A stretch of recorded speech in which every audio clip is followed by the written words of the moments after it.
1. Oh, I unmuted my mic when I said big old wieners. Hey, everybody. Hell of an intro for the session. You're just sitting there in the pre-stream hanging out, and all of a sudden you just hear Justin go, big old wieners. Yep. Welcome to a great start to our season finale of Soldiers of the Lich Queen. Now you might be like, season finale? I didn't know you guys did seasons. We don't. But for scheduling purposes, we're going to be taking a break from Soldiers of the Lich Queen for a little bit. And next week we were going to take off anyway because of Labor Day, Yes. I believe. And so I believe we're going to have a one-shot recorded to be played. We're recording tomorrow? We're recording that tomorrow, yeah. Yeah, okay. So we'll have that all set up and ready for you. But then in the next 2 weeks, we're going to be working on figuring out what's going to be taking up this time slot. So some of us will still be back. I think 3 of us will still be back here. We'll be possibly looking for guests to join us for this time. Mm-hmm. We're still working that out. But by 2 weeks from now, we should hopefully know, and you should be looking at some of our faces on the screen in 2 weeks at this time. Yes. So hang out and look for announcements on that. Yes. So that's why this is a season finale, basically, which that's going to be fun. Yeah. I'm scared. I'm so afraid.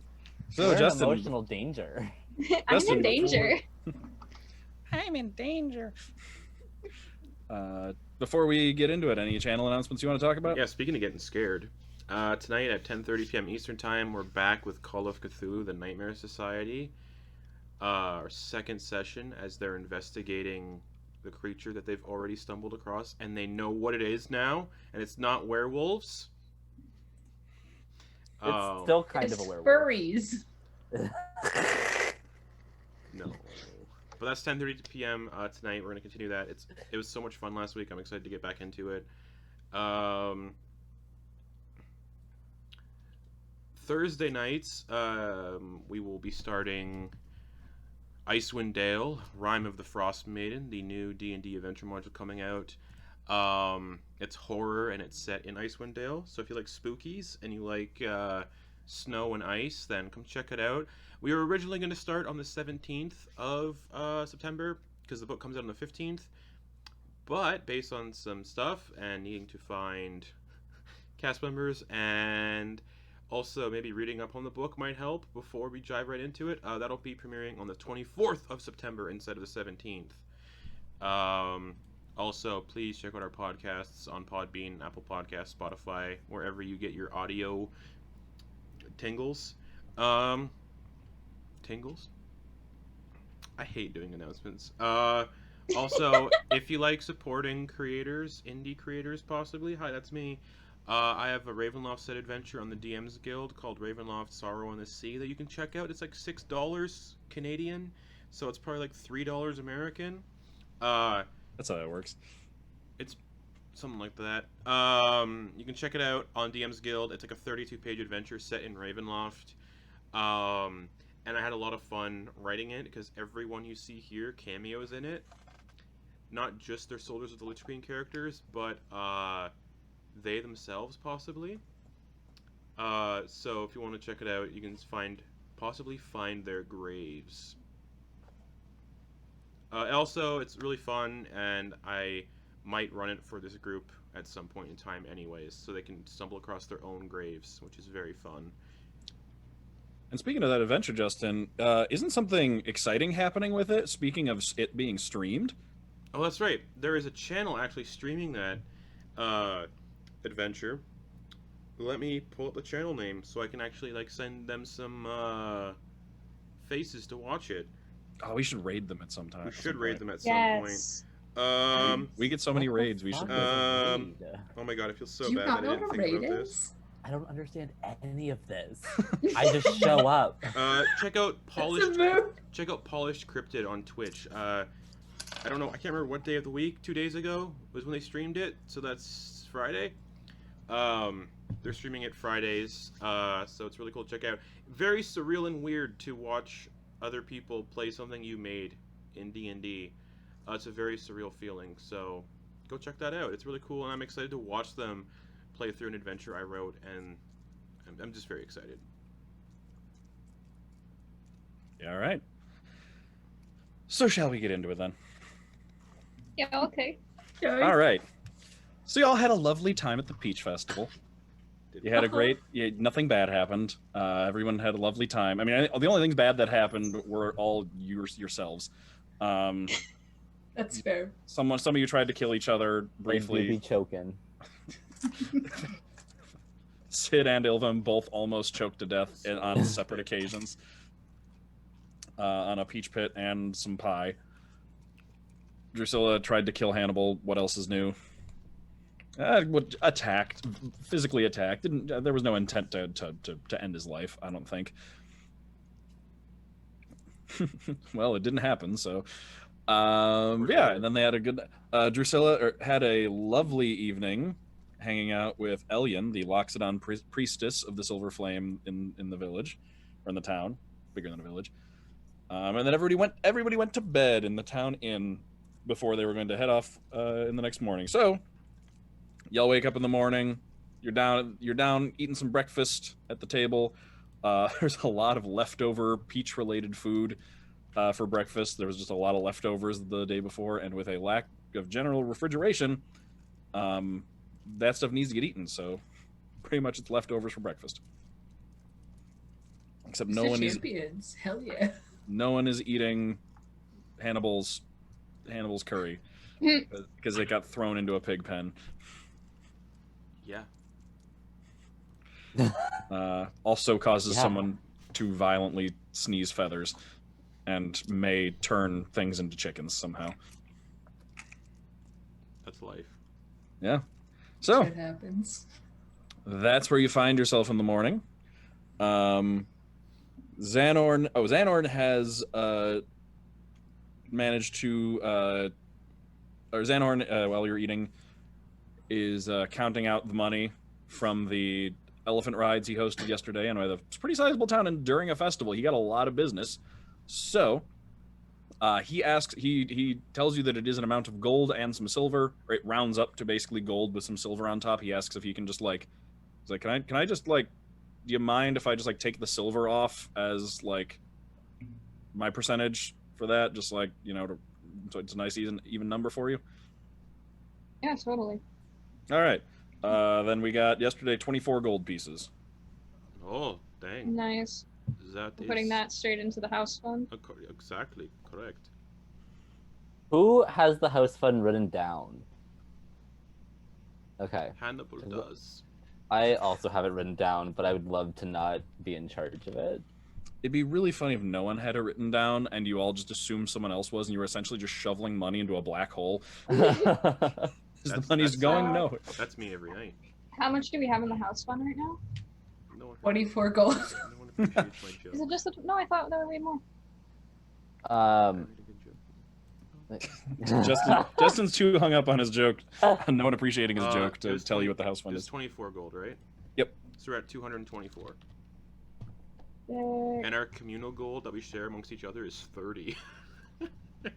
We have a communal goal? Yeah. Since when did we have a communal goal? Yeah, I don't since remember. One of when? these other sessions was like, well, let's just have this gold values that we share. So you've got communal gold, house gold, and then just your own gold. Yeah. Yep. Nice. Okay. Red. And we're in this inn, right? Yes. Okay. Well, Hannibal's. So do we have private rooms in this inn, or is it just all the same room? No, you had private rooms, but at this point you're down at breakfast eating. Okay. That thing we talked about, Sam, could that happen while we're eating breakfast? No. You need a sizable establishment to go to, and No. That's not what I meant. which thing we talked about? Something not working anymore and everything. Oh no. So that'll happen as part of the thing. That won't happen immediately. Okay. You haven't transferred that stuff over yet. Okay. You still currently everything is what it was. Excellent. All right. So yeah, you're all finishing up breakfast, and Xanarn's like, "Well, this was a lot of fun. I mean, I just kind of got to relax for a day, but looked a lot of fun. Food was good. The food was awful. It was pretty good. Your food was awful. The other food was great. Yeah, that's true. I turned an hourglass into a chicken. You did. It might not have been good food, but it had an interesting magical effect. That's not nothing. I shall try to duplicate it again for all of us. Yeah, that'd be cool. I don't want to turn into a chicken. Oh, something must have broke. God, what was that? Sounded like glass My shattering. kitten on my fucking windowsill knocking my plant pots over. How did a cat get into this tavern? Oh my god. Knock Yeah, off. there's a cat in the tavern, so knock someone's cup off the table. You can hear the innkeeper. God damn it! Well, Not again! that's the way things go, I guess. The way the pot falls. Mm. It's the way the cookie crumbles.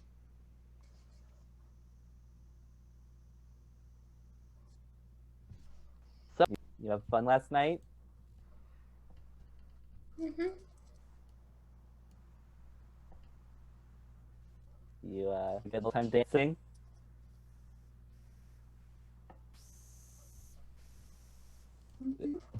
Happy to hear it.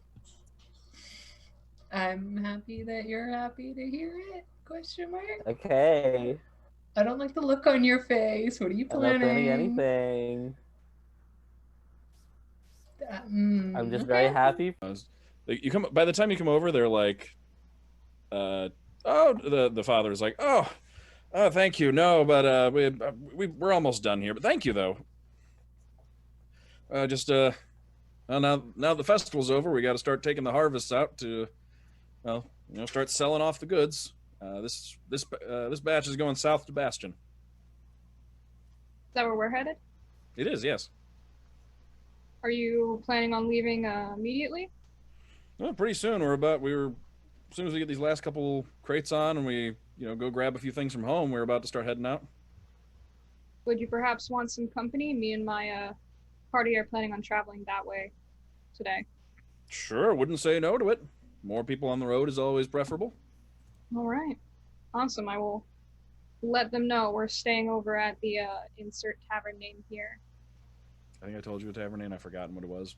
You did. Yeah. Oh, it was, no, that was a different one. Never mind. But yeah, I will go let them know. And Okay. what was your name again? Oh, where'd it go? My name is Artran, and this is Wenlos here, my boy. Well, it's a pleasure to meet you, Artran. Pleasure to meet you, Wenlos. I'm Hello. Sid, and the other individuals traveling with me are Ilvum, Hannibal, Drew, Xanon. You'll meet them. All right, well, we're gonna be leaving here in maybe half an hour or so. So, you want to come with? We'll see you out here. Fantastic. I will go let them know right now. All right. Thank you much. And I will forego the training for when I have more time and instead just do a little bit of stretching and then I head back and let Okay. everyone know what's up. So Sid walks back into the tavern and goes to your table. So it looks like some individuals from the festival yesterday, halfling Artran and his son Wenlos are headed our way. So I offered to travel with them Oh, is that good? if you all want to. That is, Yeah, be nice we- to have more people on the road. yeah, for sure. Are we heading out soon? There's something I gotta do before we leave. They said they were planning on heading out in about half an hour. Okay, great. And I'm just gonna dash away from the table to the bar, I guess. To Mhm. talk to the bartender. Yeah, the innkeeper's in there. He was the Yeah. old turtle from yesterday. What can I help you with? Hi. So I need to find a jeweler because I need to buy a pearl that's at least 100 gold pieces worth of about. Oh yeah, we got jewelers in town. Yep. We got the let's see. River and Tree. They're a tabaxi couple. Their boys won the three-legged race yesterday. Oh, perfect. Where can I find them? Oh, their shop's about 3 streets over that way. You take a right, and they're about two buildings down on the left side of the road. Okay, thank you. And then I'm just gonna turn and book it. Okay. So Sprint over. Why is this place called the Sleepy Turtle? That's what it's called. Hmm. Huh? Oh. Well, I've been known in my time to nod off quite a bit, and, well, he just looks down at himself. Right. Kind of a nickname. Oh. Plus, Okay. you know, it's a place to rest and lay your head and sleep, so figured it evokes the right imagery.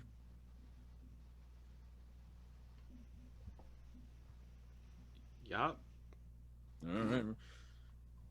I'm gonna go ahead and Thanks. go start getting Poppy ready Okay. for the journey. Grab Yeah, her from the Xander. barn. Xander's like, yeah, let me come and get Gertie. Goes and gets his horse all saddled up and everything. Yeah, you could Poppy. You find Poppy just like asleep on her side in the barn, just with hay, surrounded by hay.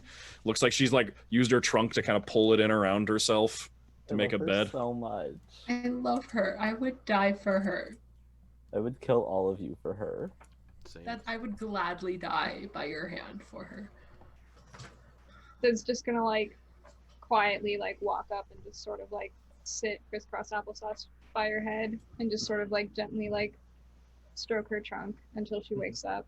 Okay. Well, when you come in, she like notices the noise and like kind of looks in your direction. So when you come in, she like starts to get to her feet and pushes herself up and shakes, and you can see just hay falling off of her. Well, looks like we're headed back out on the road. You ready?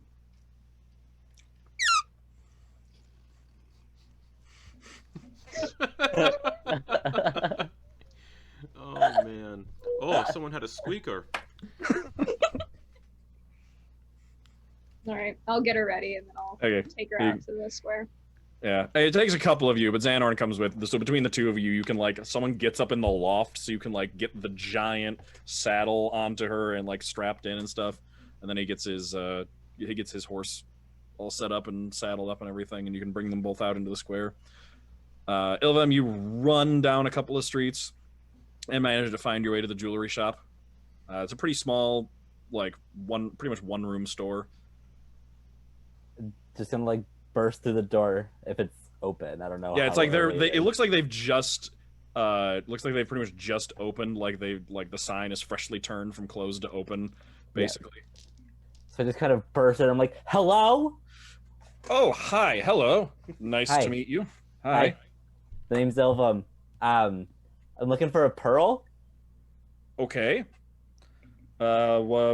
Set any kind of setting particularly, or like a necklace or a brooch, maybe, or Pearl necklace. Shut the fuck up, Justin.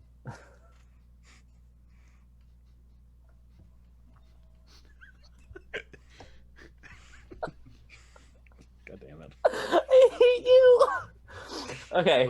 I'm gonna get a whiteboard to go like right here, and I'm gonna have just like number of jokes Justin is allowed, and then Yeah. just like erase markers every time he makes one. Okay. Oh, Do you have anything that I could like? What about like a little hat accessory? I suppose. Yeah, we could take a look around. Do you need it for anything specific? Like, what are you seem to just need a pearl, and it doesn't have to be anything. You're not looking for any particular type of jewelry. Listen, I'm not gonna lie to you.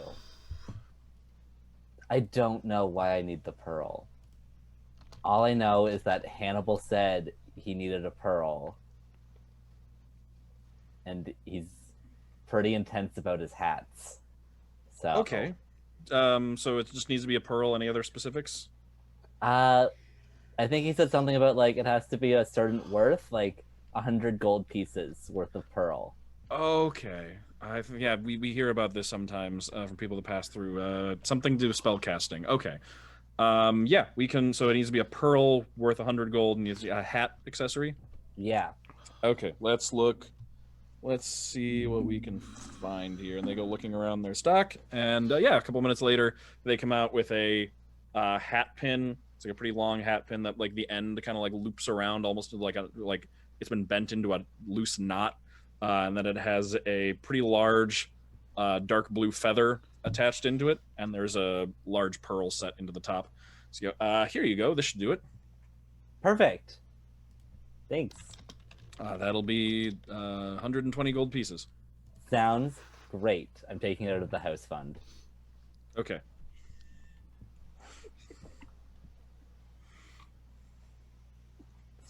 So write that down. All Thank right. you. 120. Yeah. Yep, I'm writing that down too. Oh, Or man, you know what? crying. Just take the 100 out. I'll throw the 20 from my own stash. I'm crying. Okay. Thank you so much. You guys are the best. Also, tell your kids congrats on winning the race or whatever. They were great. It was Oh, a thank you. pleasure to watch. I gotta Speaking of go. which- We're running late. What? Where are they? We need to wake them up. Oh, no, have a good day. Oh, bye. And then I'm gonna run again. Okay. Come running back to the courtyard in time to see Sid and Xanorn coming out with Gertie and Poppy. The young boy is like getting like pulling on his dad's sleeve and getting all excited about seeing Poppy. I think Hannibal and Drew probably coming out of the inn, or are you or either of you doing anything in No, I'm particular? coming out of the inn with Moloch. You have him on his leash. Yes, I do. Okay, so you're Aw. walking Moloch on his leash. Yeah, he's gotten bigger for like y'all don't get to see him like out and about very often because he's like mostly in Hannibal's pocket, but you can see him walking around. He's getting bigger. He's definitely getting bigger. Oh, who's a big man? Thank you, Ilvem. Oh, big stretches for little boy. Hello. Like running around chasing a grasshopper. All right. Yeah, you're getting all set up. Artran is like, well, barely more than a day's travel to get to Bastion. It's pretty close to the border. So, yeah, we should hit there. If we go, let me think. If we go a little past dark, we could probably make it tonight, or we could stop and rest and make it there first thing in the morning tomorrow. Yes, early risers. That's Oh. us. Yep. We do But- that. But also, if we're being honest, we do get attacked at night sometimes. So maybe we should push to have you guys somewhere safer and not camping with us. I could Okay. put your son in my bag of holding. No, you can't. You No. He shouldn't. can't Nope. do that. Nope. He won't do Nope. that. He But the won't. chickens I are promise. fine I still. mean, No, put them away. Oh I yeah. mean, he oh, yeah. would do it, forgot. but he Uh, shouldn't, Living right? things run out of oxygen in here. He shouldn't do it. He won't do it. I'm just kidding. It's a joke. I Hey. mean, he would. We're pretty much okay with either like camping out somewhere or getting into the town early. I think it's kind of up to y'all Yeah, of because course. we're fighters. We can handle if there's an attack or something, but that's up to you. If there's a risk of danger, I guess, yeah, pushing through to tonight sounds like a good idea. Wunderbar. Sounds good. All right. Well, let's get on the road. Come on, son. And they hop up on like the front seat of their wagon. He's got a couple of donkeys pulling it, or mules rather. And he's all right. Let's go. And they just start off down the road with their wagon full of peaches. Oh, Hannibal, I got this thing for you. Oh, okay. What is it? It's a pearl. And a hat pin. Oh! 1 It's second. worth at least 100 gold pieces. Do you want 100 gold pieces for it? No, I took it from the house fund. I'm gonna scoop Ilvum up in a big, like, bear hug and just squeeze them as tight as I can. God. Oh god. Oh, I had too much peach pie. It's okay if you throw up. I'll collect it for experiments. Okay, now I'm definitely not gonna do that. And then I let Ilvum go, and I put the hat pin in my bowler hat. Okay. Looks very nice. But yeah, you should be able to cast your spell now. Oh, that's right. Take it back out.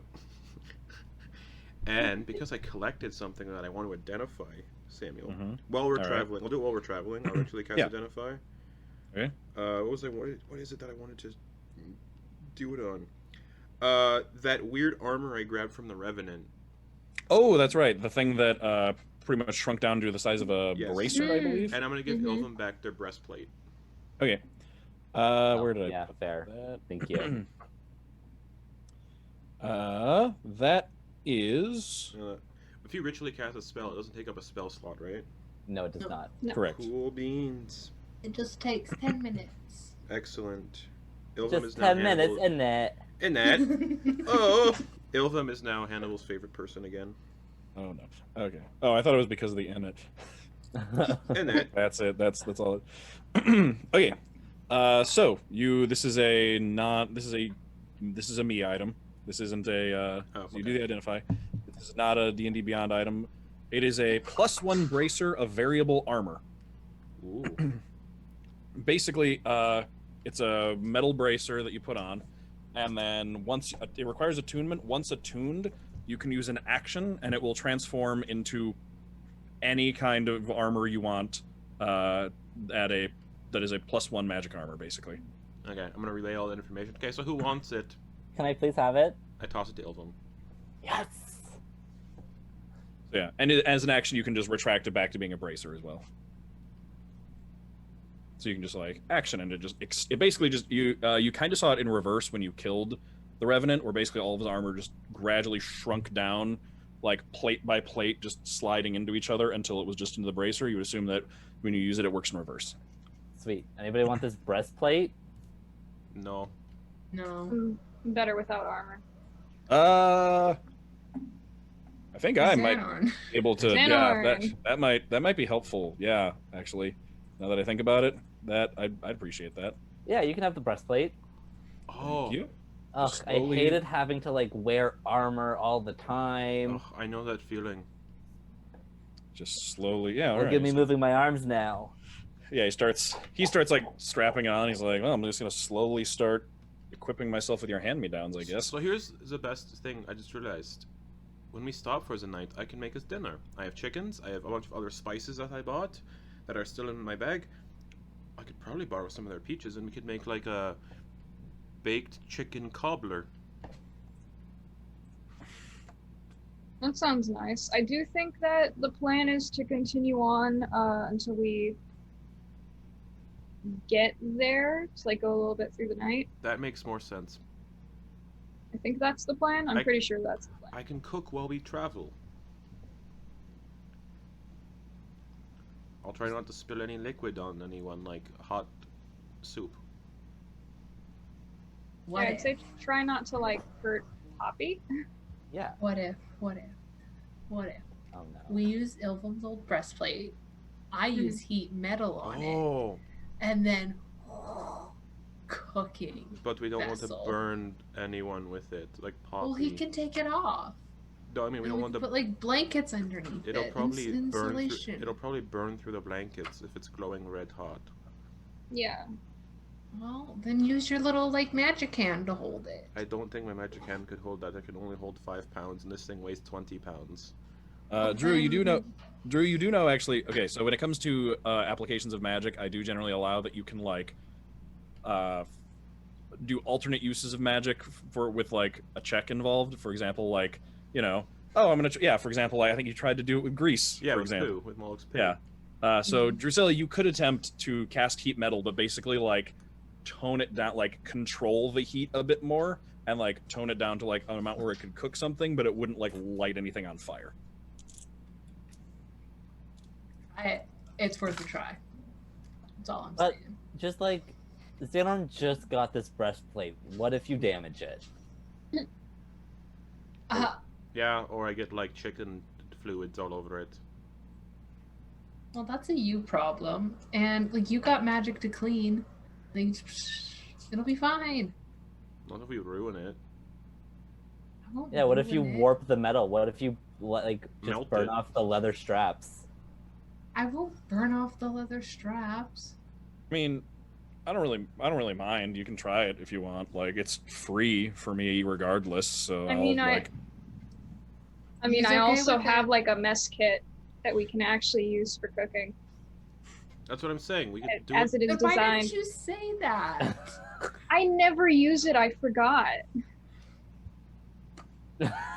Oh, great. Fine. So it's decided we're not cooking like animals on a breastplate. We'll just do it like normal individuals.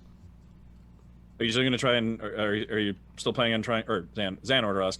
Are we still gonna try and like use it with heat metal on the back of the elephant, or are we gonna just like wait until we have a fire? I'm good either way. I No. just want to know. They're being party poopers, so I guess we'll do it like this way. I mean, my vote is my vote is I think it sounds cool to try and do it with the magic, but that's just me. Thank you, Xanor. I mean, we can try with magic. We're not really gonna like. Seems like a stop waste of anytime magic. soon. It does seem like a waste of magic. You're a waste of magic. Ouch. I cast polymorph. No. No, you don't. Or do I? You don't. I have a wand of smiles. Everyone needs to smile. You know, just having this conversation on the back of Poppy. Xanor, I suppose, like you tossed the breastplate down to him because he's on his horse. Oh, off the horse. Hey, Xanor, do you want to just huck it like a frisbee? Can I be the one steering Poppy? Can I try that? I will relinquish the reins to Sid I'm gonna. for like 20 minutes. While we're traveling, I'm gonna have Molek just like running around on the back of Poppy. I assume we have like a little like big like. Yeah, you have the Appa saddle, yeah. Like the Oliphaunts from Lord of the Rings. Not that big. That's what I was but- picturing. That would be exciting. Yeah. No, it's just like a flat platform. It is built. There's like pieces of wood on the bottom, like padded pieces of wood that go over her back that are curved, so that like on top of it, it's just flat, and it goes like as wide as her sides. So Okay. it is like completely level on I'll top. have Moloch just free roam. Okay. And then, just for the sake of having all my friends with me, because I'm gonna have Abacus on my shoulder. Okay. Big old Yeah, and you got like there's like flying padding and stuff up there, so you can lay down, and it's pretty comfy. And then it's like the flat part, and then there's like a seat in front of it that's like up on Poppy's neck, which is where Sid is sitting, just kind of like one leg on either side of Poppy's neck with the reins, just like hanging out up Yes. there. Excellent. Drusilla is like kind of hovering over Sid's shoulder. Just like Kind of hanging out on the front of the platform. Not backseat driving, but like backseat driving. Okay. So Ilvem, I have this really good tactical idea if we ever get into a fight while riding Poppy. Great. Once either of us possibly learn a spell called about like to make things fly, we can make Poppy fly. Love it. Just Love go flying. yip yip and Huge then fan. Is that the verbal component to the spell? I think it's a good one, isn't it? Yip yip. Yeah, why not? Go Yeah, no. Poppy, yip yip, and then Love it. Huge fan. thank you. I've been thinking about it all night. Thank you for Really? the... All night? Yeah, no, but thank you for the pro though. It's Oh, very, you're it's welcome. Very useful. Very useful. Yeah, I remember you were saying about it, and then we were in a town, and I was like, what if? And they were like, indeed. And then it happened. Whoa. Small world. Hopefully not that small. I don't know. I've never really traveled this much before. Yeah, neither have I. I stayed in my lab for most of my life, so this is all very interesting. I've gone to a couple more places than just a lab, but... You know, fun fact, you want to play the game of secrets? I have a secret. Sure. Okay. So before I was anywhere else, I grew up in a forest, That's very exciting. right? That's very fun. Did you eat any fun things in the forest, like mushrooms? I can't super remember. Oh, you must have eaten a lot of good mushrooms then. Maybe. Can you just say secret? Do you want one that's funny or do you want one that's interesting? Interesting. Interesting. Well, I don't know if ones I've told you already. Did I ever tell you about the one where I conjured a bunch of fecal matter in a bar and I got kicked Yes. out? Okay, so there's not That was pretty early on. You were like, that's why we're not allowed in that inn anymore. Drusilla and I robbed a bank and I also knew about that. technically tortured someone. I think that's a technicality. What did you do? We tied him up and we're like beating him and like punching him in the face. Like, hey, Yeah, that's torture. You did it. I think we threatened to like, yeah, it was bad. The bank hired us to do it though. they're like, hey, test our security out, and I think we went a little overboard. Are they also paying for that security's therapy? I think so.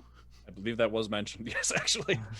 Um, That was but that was in the extra money that was in your taken from your bonus that they needed to pay for damages. They included damages paid to the employee. yeah, it was real bad. But we traveled with two people before. Aja and Reggie. Reggie's probably dead. That's what I think. Aja probably dead as well. Who knows? Um, I mean, we are being hunted by the Illithid. yeah, Aja just kind of left us. We got into like an altercation, and she yelled at me, and then just left. Um, don't know what happened to Reggie. He just sort of disappeared. So I think they're dead too. Um, but fun fact, I hated all of them when we first started like traveling together because I got pulled out of the comfort of my lab, where I was very comfortable, and forced into this sort of team that I didn't really want to be a part of. So there was a time where I actually hated Drusilla. You know, funny enough, not shocking. I mean, have you seen what she threatens people with and does to people? Yes. And I'm gonna lean in. She attacks foxes.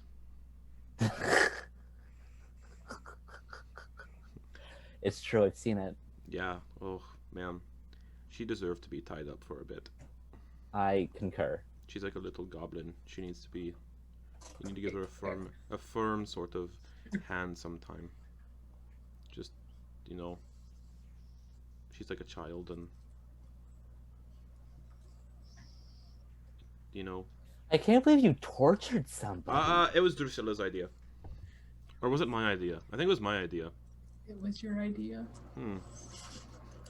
I mean, I think I disguised myself as the owner of the bank too. Ugh.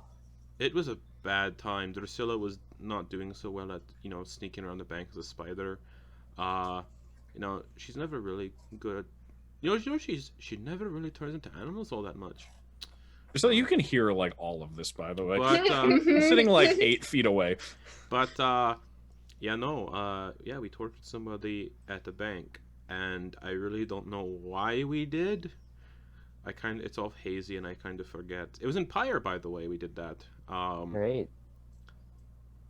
And some of that bank heist was a lot of fun. No, it really wasn't. Hey, Sid, did you torture anybody while you were in Pyre? No.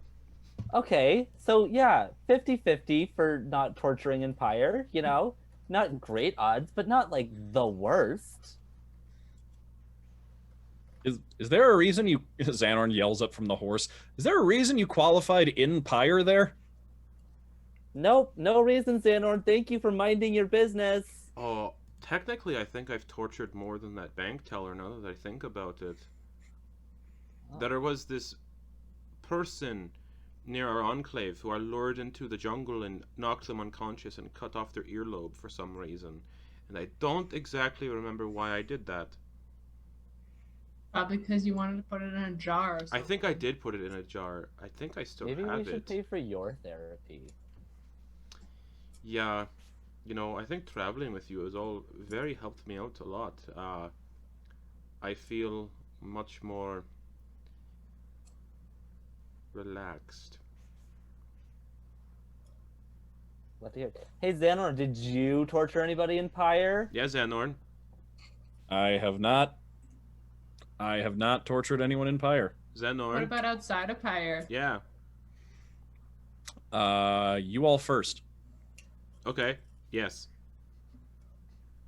No? Maybe. You could probably... I think you're safe saying yes. You could probably even agree that sometimes people of this group torture each other on a daily basis. Yeah, I've seen that. Yeah. That's a solid. Drusilla Yeah. more so. Anyways, nope. Yeah, yes, possibly.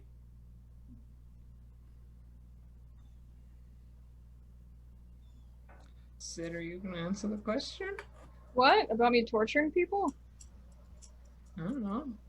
He I said mean- you all first, and so like. I mean, to my knowledge, I've never tortured someone other than potentially all of you emotionally.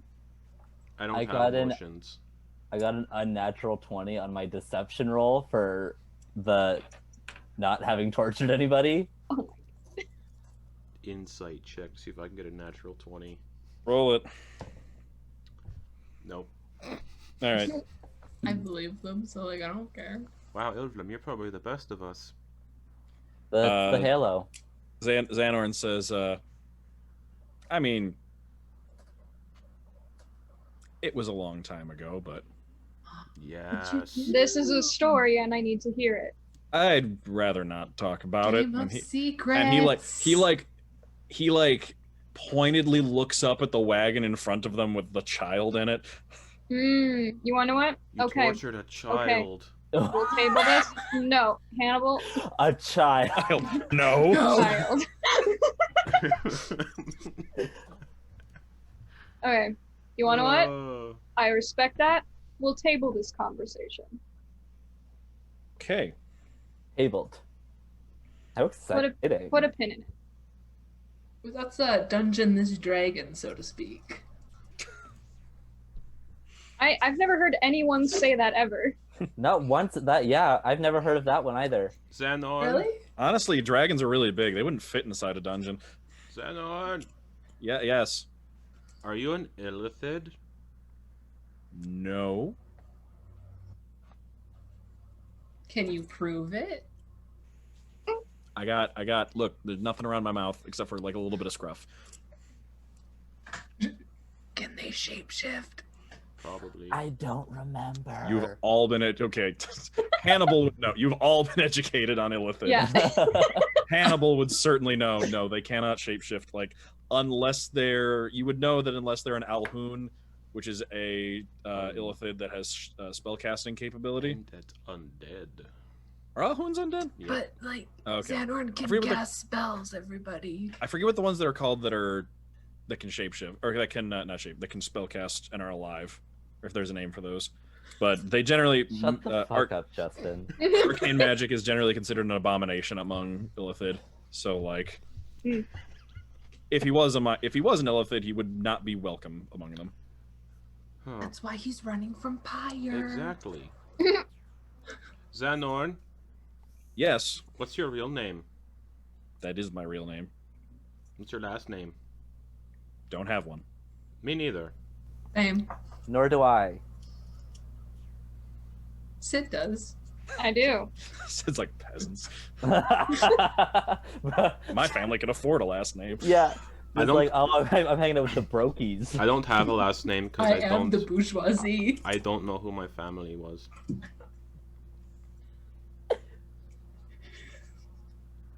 Same.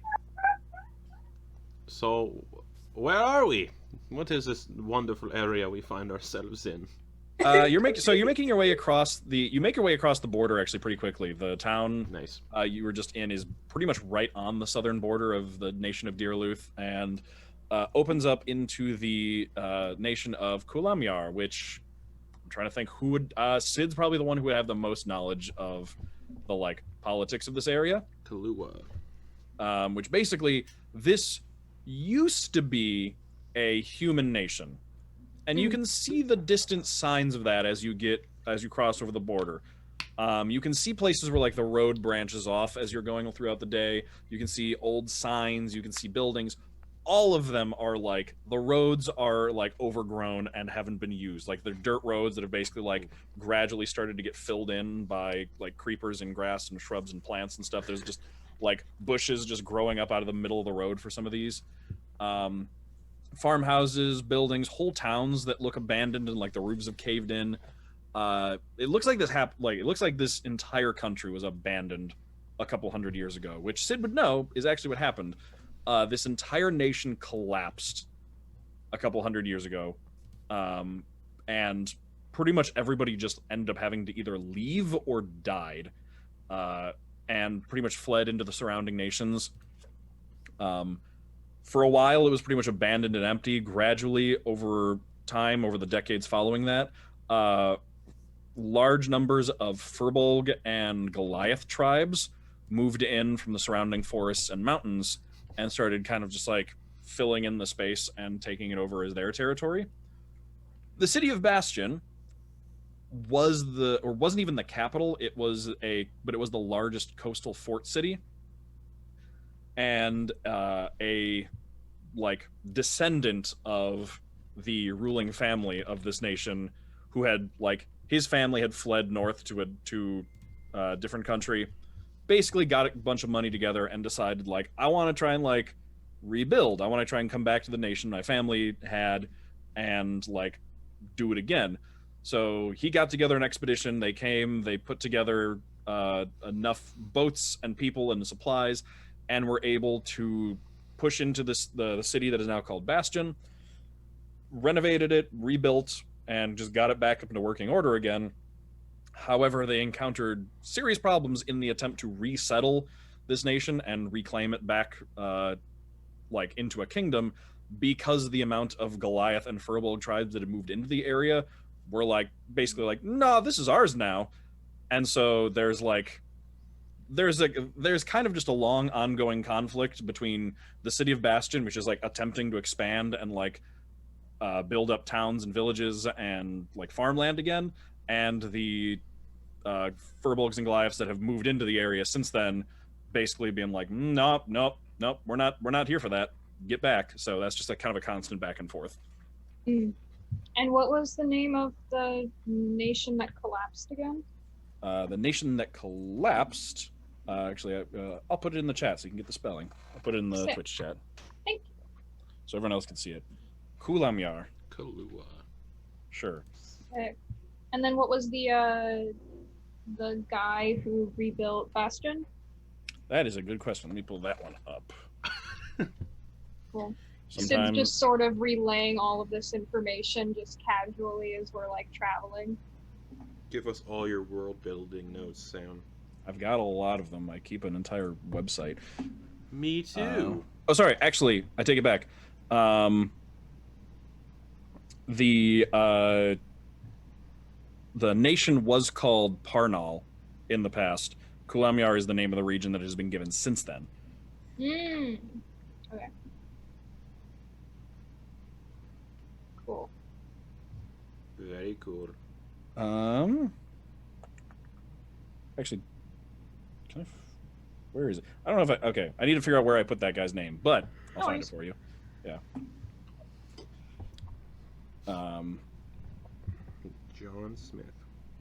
John Cena. John, Dun, dun, and his dun, name is dun, John Okay. Cena. Goheimer Schmidt. dun, dun, His dun, name is my name too. Well, that's a very good song, Yilven.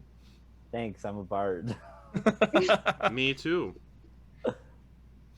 That is, No. in fact, a lie. That class is my class too. No. Where I go out, the people always shout, "There goes that fucking bard again!" Holy shit! Da, da, da, da, da, da, da.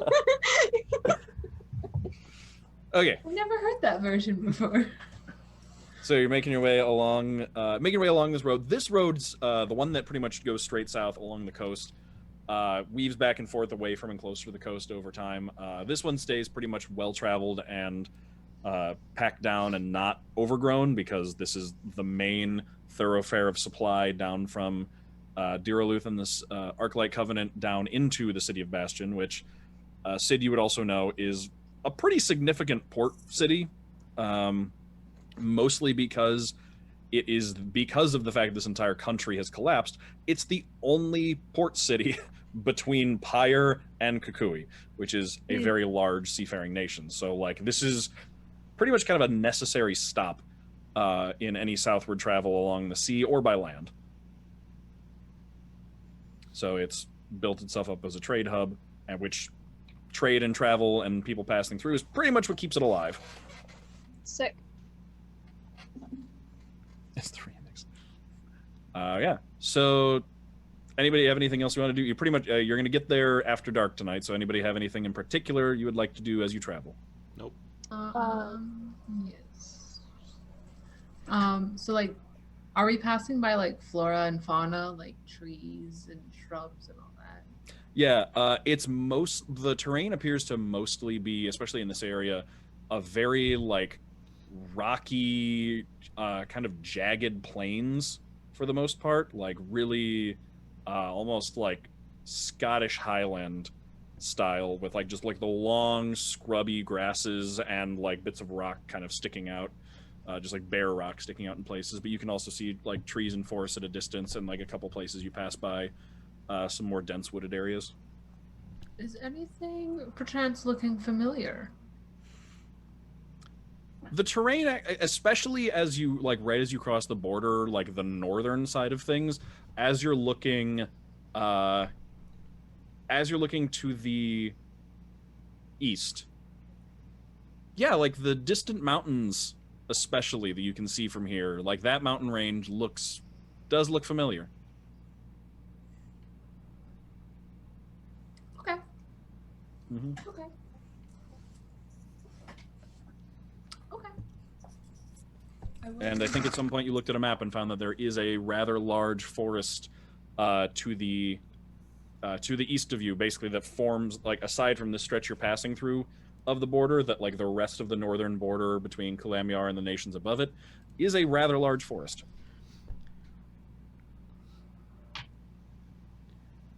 My Okay. name is Hannibal. I'm on an elephant. Like hour 4 of travel where you're just all sitting there, conversation has died down, Hannibal's just singing quietly to himself. So if we're all supposed to be siblings, Yeah. what if we like came up with a last name? Oh, that's a good one. Beef. Nope. Nope. Nope. I mean, I already have a last name. I've seen Meat- people Good. hyphenate. You meat could pie. potentially use my last name. Yours comes with Mm. baggage. Yeah. Yeah. It sounds kind of. Pompous. Yeah. I mean, the name Wayfarer itself doesn't sound pompous. It does. The Sidhario thing, though. Oof. What about. Drag queen for filth, okay. What about- No. Smith. No, No. Hannibal Smith. Lecter. no, No. Lecter. no. No. No. Hannibal Lecter. Sounds so good though. Just roll it Yeah, off but the if we're tongue. all gonna take it, We can just make up our like- own last names. no. Well, that wasn't the point of the exercise, Hannibal. What if we just combine all of our names together and that's the last name? So it'd be like Hilsilaid. Hilsilaid. No? Hmm, I mean, I don't hate it. closer. Hannibal Yeah, Hilsilaid. we're definitely on the right path, I think. No one wants beef? No, Hannibal beef. absolutely not. What if we just use last name? Just say last name. Hannibal last name. Mm, Mm. mm. We'll table Nah. that. By this point, it's probably start getting to dinner time. So if you wanted to Yep. try cooking dinner, now would be the time. I'm Cool. gonna. I will hand over the reins back to Drew and get out my mess kit and hand it to Hannibal. Excellent. I'll go sit with Drew while I wait for dinner. I'm gonna pull out one of the chickens. Okay. Not the one I slaughtered, the one that just died in the bag of holding. Okay. Suffocated. Chicken. Make sure rigor mortis hasn't set in. Mm-hmm. And just start plucking the feathers. Okay. And just just plucking throw feathers, Yeah, just throw leaving them a behind trail me. of chicken feathers on the road behind you. So, this chicken I was gonna name Michael, but I think it's a hen. So, I check. No, I don't. So this is gonna be Karen, the chicken, and how do you all like your chicken cooked? Like, do you have a specific method? I don't really like meat. That's not true at all. And I think,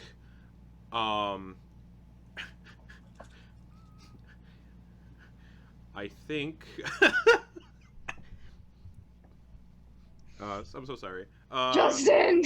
Um, I hate you. Oh, I just got heartburn. Just plucking feathers. Gone silent. Oh. Removing the organs. All right, you're just butchering a chicken on the back of this elephant. Throwing those behind me too. Why not give them to the dog? Well, that's a good Yeah, idea. I keep the give the liver. bones to Moloch. I keep the liver for Moloch and just toss the liver to Moloch. Yeah, he's like eating the like whatever organs you toss to him. Happily enjoying his meal. I don't have any. Oh, I have potatoes. I'll take some potatoes. Do you want them cooked? Yes, please. Okay. No, just have Raw. them raw. Eat it like an apple. Ew. Not the worst thing in the world. Just saying. I was literally about to say that's an excellent sign that a person is a psychopath, is if they just stand there and eat a raw potato like an apple. Well, my grandpa would do that with tomatoes. So tomatoes, I can see. It's a potato though. Yeah. I'm gonna take out my alchemy jug and Okay. turn it into salt water Okay. and try to cram, like, cut the ingredients up until I cram them into the alchemy jug. You put things. I suppose you can put things Yeah, 'cause into there's, it. there's like openings. Yeah, I guess. What happens to things you put in an alchemy jug? Let's find out. Okay. Yeah, because it was poison in there, but it's now salt water. Mm-hmm. Actually, no. I have like a cooking pot right here, dude. Oh, thank you. Instead of salt water, we'll do mayonnaise, Okay. Okay. and then I'm gonna pour my water skin into the pot Okay. that I've never drank from. It's the same water from when you first filled it up like weeks ago. Yep. Some stale water. Some of the salt that I bought. Mhm. Dice up some potatoes. I'll cook those separately first for Ilvem. Okay. And then once those are done, I will start just. Yeah, once all the feathers are taken off and all the organs are taken off, I'm just gonna toss the whole chicken in the pot. Okay. Drusilla, are you trying to use heat metal to heat up the food? Is anyone gonna give the breastplate? I mean, No, you can I just have, the like, a pot itself pot. is metal. Yeah. I have a pot. Breastplate. It's no fun just on the pot, but yes. Okay. So yeah, it's got the mess kit you've got probably comes with like a little tripod meant to like hold up the pot like over a fire. Yep. So you can set that up in the middle of the elephant saddle in the middle of the elephant. And yeah, so here's the thing. Oh. Normally, when it comes to using a spell like this, they would require some kind of roll. I would ask for like a wisdom check or a nature roll from Drusilla to alter the effects of heat metal. Drusilla. However, what? However, Drusilla, as you go to heat metal and basically for the first time try and just like turn it down, and pretty much what you're trying to do is you need it to go for longer than heat metal normally goes for, but you also need it at a lesser amount. So you're basically trying to take heat metal and spread the effect out to a lesser degree over a longer period of time. And you actually find it incredibly easy to do that. Like, some part of this you find some sort of affinity with, and that manipulating this kind of magic and changing it in this way is incredibly simple for you and does not require a roll. And so, yeah. See, I told you I wasn't going to ruin anything. I put the whole chicken in the pot. Yep. Use the breastplate like a walk. They were planning on it until they discovered I they had a pot. wanted to! Oh, Ilvem, here are your potatoes. Thank you. Eat Here's some chicken salt. in a walk. Salt. I just have salt. We have butter. Let me check my bag of holding to see if I have butter in here somewhere. You got mayonnaise, don't you? I have mayonnaise. Not the same. Those are not the same thing. Mayonnaise and potatoes, very good together. Let me check my bag. I mean, I have a bottle of strawberry milk if you stir that yeah, enough, strawberry you can make it butter. potatoes. Just shake it up a lot, You know what? Fun fact. I'm and then just you'll get gonna- butter. I'm just In gonna. fact, mayo does make for a really good Dip for Coating. fries. well, yes, but I was also going to say really good for you putting on chicken before you cook it. Yes, it is. Yeah. Oh, damn it! That's what I thought you were why doing. You did it. You Yeah, just I like thought jumped in, that's- you just boiled it. I thought that's what we did. throw in Boiled chicken with mayonnaise. I have carrots and cabbage too, so that's going in. Okay, all right. So you make some nice chicken stew, or but- chicken soup. Yeah. Panic. Just dump in the mayonnaise. Just a thickening agent in there. Yeah. Just start. It's egg. It's not Is terrible. it? It's not, you've definitely had worse. You've Yes. all eaten worse. Mayonnaise is made out of eggs and oil. Is that vinegar, too. mayonnaise made out of eggs? It's magic mayonnaise. It makes itself. I make it myself. So, Hannibal's magic mayonnaise. Hate it. oh Hate it. yes. And then that's Sam, all you're not allowed any more jokes. I'm gonna throw in some of that dried. I get my one. I'm gonna throw in some of that dried meat that I bought too. Okay, so you make and like over time you can as it boils you can like pull the bones out as the meat just kind of like falls off the bone and you can just have the carcass that Mullet can chew on. I don't want him to choke on the bones. Yeah, chicken bones are bad for dogs, Samuel. Are they bad for death dogs? I'm just gonna. Is it a dog? I'm just gonna throw the carcass off the elephant. just huck a chicken carcass off.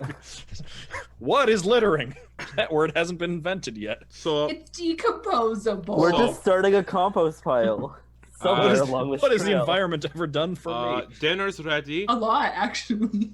I have finished my meal. Should I roll for this? No, you take enough time and work at like it's you have the ingredients, you have the time. I don't add anything magical to it. Yeah, that's Except why you the don't magically need made mayonnaise. right. That's- Okay. You have a nice meal. Is it nice? It's pretty good. It's actually pretty good. Yeah, like mayonnaise and soup, not as bad as you thought it could be. Also, you've all definitely eaten worse.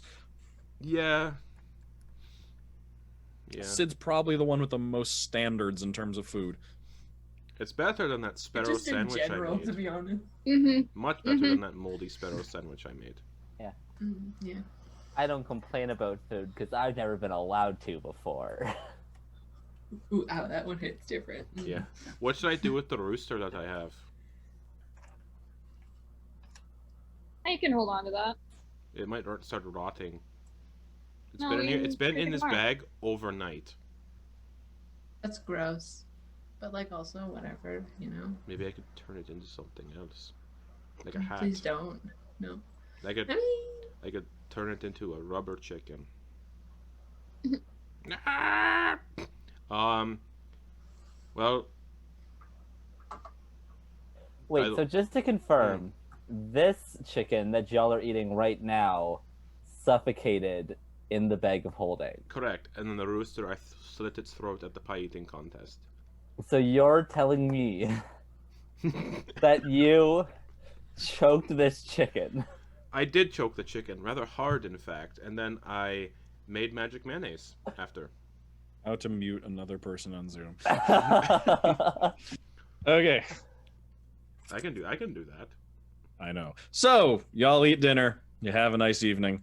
You're riding along. Eventually, as after the sun sets and it starts to get dark, you can start to see as the road kind of starts to slope upwards, at a very gentle grade. You can kind of see at like basically you can see that the coast slopes upward and then kind of hooks left ahead of you, and at like the kind of like vertex of that bend in the coast, you can see a pretty densely packed walled city, like up on the cliff that the road is leading up towards.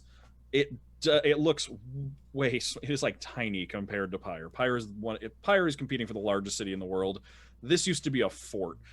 So like it looks dense, and you can see you can kind of spot you can spot it by just like the torchlight and like the glow of like windows all around it. And as you pull up, you can see a gate facing you in the city wall with guards on either side of it, and metal sconces with fire burning in them on either side of the gate. And it is large. The gate does look like it's large enough that an elephant will fit through it. good. Cool. Those are some big gates. Yeah. So is this Bastion? Is this what we're thinking? You've heard that it's the next city on your travels. This looks like it is. That's the place. I hope they have a library. I really want to go to a library. Why? Well, Because I like those places. Why? Because they're quiet and I don't get asked why every 5 seconds. Why? I wish I had the silence spell. Why? So I could shut you up. Why? I'm gonna cast silence. oh my god. Do you have it? I do. Oh, so just Oh, I'm just gonna... everything just goes quiet on top of the elephant. Oh, peaceful. But no one hears me say it.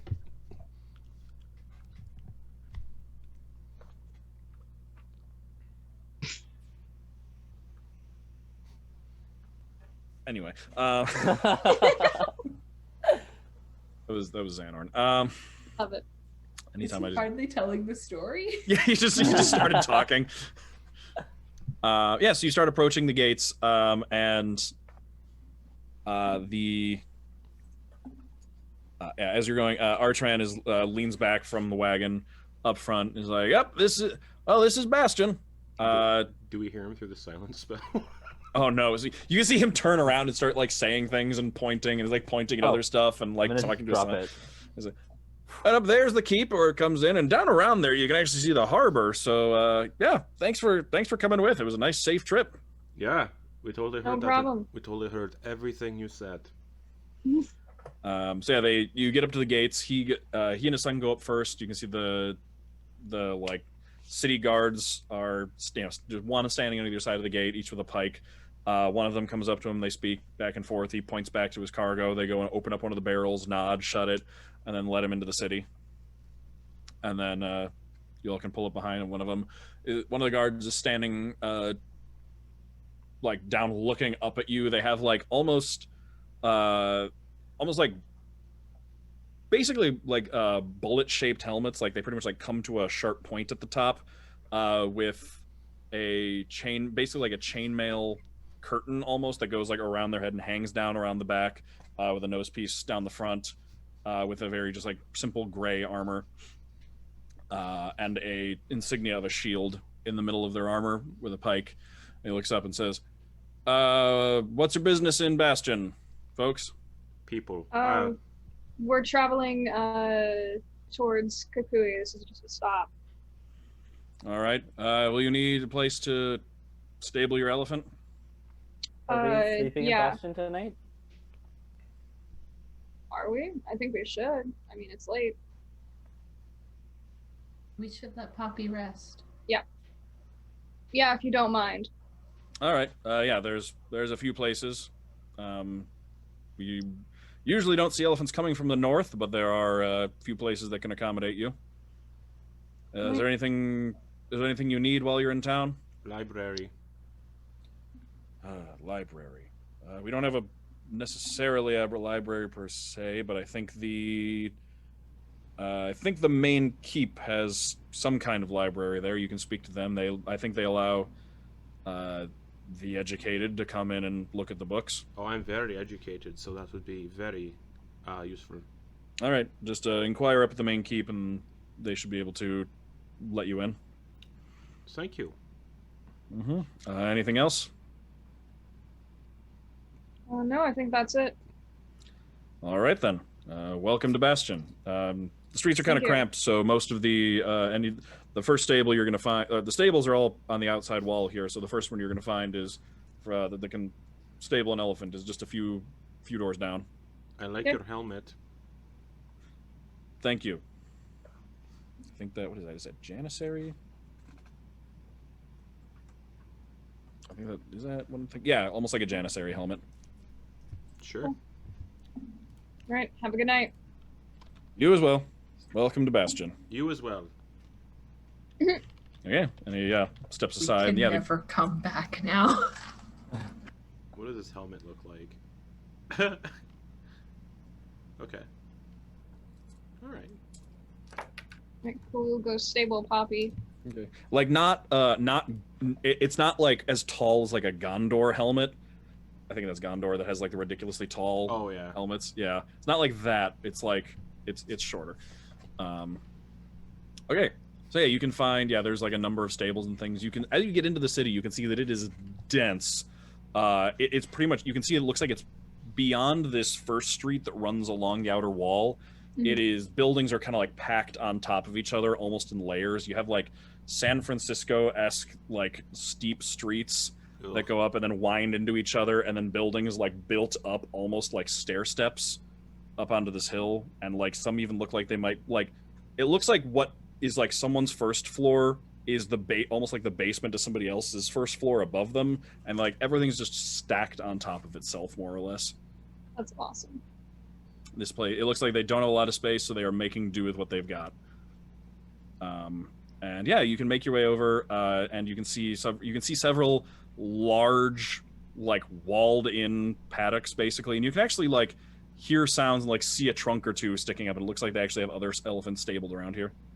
Oh, we could have 2 elephants. Poppy's gonna get afraid. Or something else entirely. She would never. Animals Right. love to do the womp womp. Hannibal, I'm gonna just need you to just stop talking forever, okay? What? You don't want to travel Ooh, with baby you elephants? got the forever ban. Imagine having a baby elephant. If You you would raise it and love it. Exactly. Named Reginald. No. Would not be named that. Right. Okay, so you're gonna Samuel. go- We could call it Samuel. Mm. Are you gonna stable your elephant Yes. Yes. before I develop any more regrets? Yes. All right. Yeah, you can go. You can find one of the stables that clearly services elephants. They have enough room for them. Based on what he said, like it is a much south of here is more of a climate that supports elephants. So there are a lot of jungles to the south. So you would get like from what he said. Yeah, it sounds like from where you were coming from, pretty much no elephants. Down south, where you're in the direction you're going, more common elephants. So yeah, you can find a place to stable Poppy for like 5 silver a night. That's not too bad. Yeah.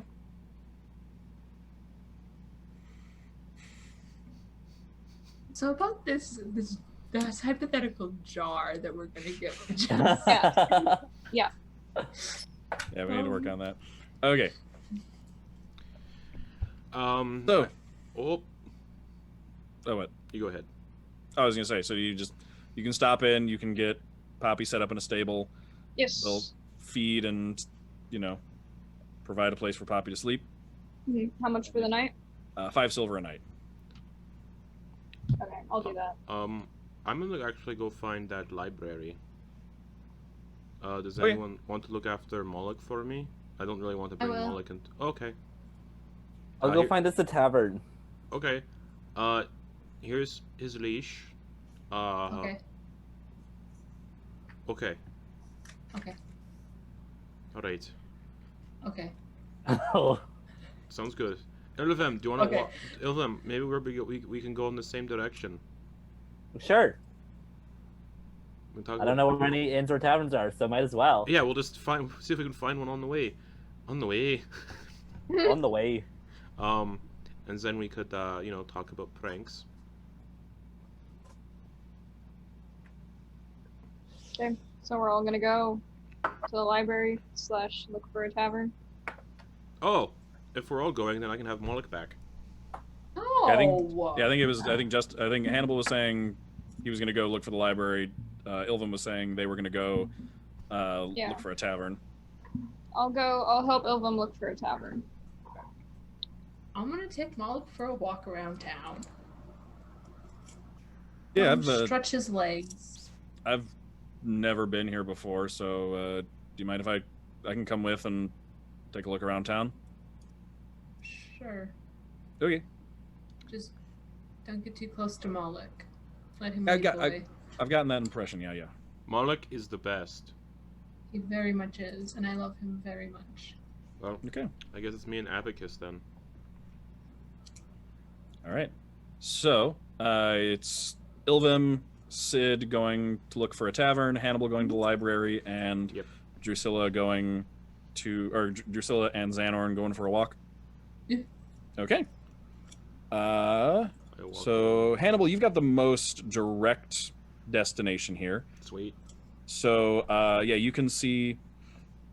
It's not hard to find your way up to the keep. It's pretty much up to the top of the hill. I walk alone to get the feeling right. Okay. You get up to the top of the hill, and it's like this section itself is like walled in as well into its own like little castle, but the gates, the portcullis there is open, and you can make your way inside. It looks like this is like it's late, it's dark out, but it's still like there's still people around, and it looks like things are still open for business for the most part. Excellent. So you can make your way inside there, and it looks like from what you can see, there appears to be a door that's like left open to head into a what sort of like receiving hall to your left as you come up the stair or come up into the gates. Okay. Immediately for the library. Right, so you're just gonna go inside and start looking around? Well, if there's someone there, I'm gonna talk to them first. Okay.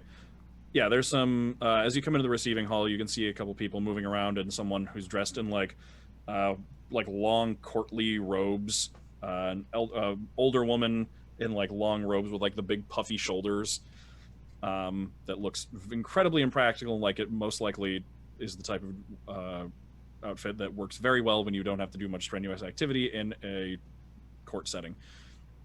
Hello. Yes, how can I help you? I'm Hannibal. This is my familiar Abacus. Nice to meet you. I'm looking for a library, but I'm specifically looking for books on magic and wizardry. All right. Do you have any sort of? Do you have qualifications? Place of study? My wizard master, Master Varro, actually, I believe is the headmaster at the magic school in Pyre. Oh yes. Master Varro. I've heard of Master Varro. Yes. Oh, all right. So you study at the university. Correct. Perfect. Well, then, in that case, then yes, right this way. Oh, thank you so much. Yes. So she leads you actually down some stairs into pretty much a basement. She's going to kill me. Actually, you eventually come out into a pretty cramped stone space. You can see work tables and candle. Like she lights a torch at one Ooh. point and like carries it in. I'm getting like Gandalf going to Gondor vibes. Yep. It's like cramped and like yes. lots of little like stone rooms and alcoves. The bookshelves are actually not like on the wall or like all over the place on the walls.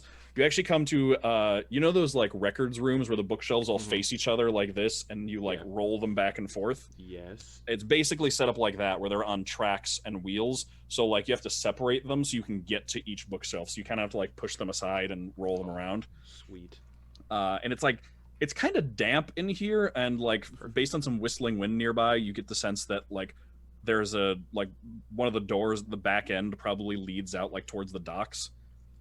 It says, well, this might not be what you're used to in the university, but this is well, these are our records, well, for most of them anyway. So feel free to take a look around. Oh, this place is perfect. Thank you so much. What's your name? Oh, my name is Deirdre. Deirdre. Well, it's wonderful to meet you, Deirdre. You as well, thank you. And yeah, she'll head back upstairs and leave you to your studies. Abacus, look at all these books. This is amazing. So you get to work? Yes. Okay, so Hannibal gets to work starting to like, yeah, you start finding books, pulling them off shelves, books of about magic, books about magical study, theory, the arcane, and just like you can basically set up shop on a work table and start reading through these and doing your research. Okay. Cool. And work on the process of leaning your study more towards wizardry. You pretty much basically what you end up doing is you started your research through artifice, through taking magic and making it work into objects. So you're pretty much at this point trying to focus on how to take that understanding of magic and apply it into more spell casting, and just like more or less ignoring the almost mechanical aspect of it and separating your understanding from that and trying to like use it as a jumping off point. So you're kind of referencing your artificer training throughout all of this process, but you're sort of like working on converting it more into a working understanding completely separate from that. Cool beans. Okay, so that is what Hannibal is just off doing. Let's see. Let's go with Drusilla and Xanorn. So you're on your walk.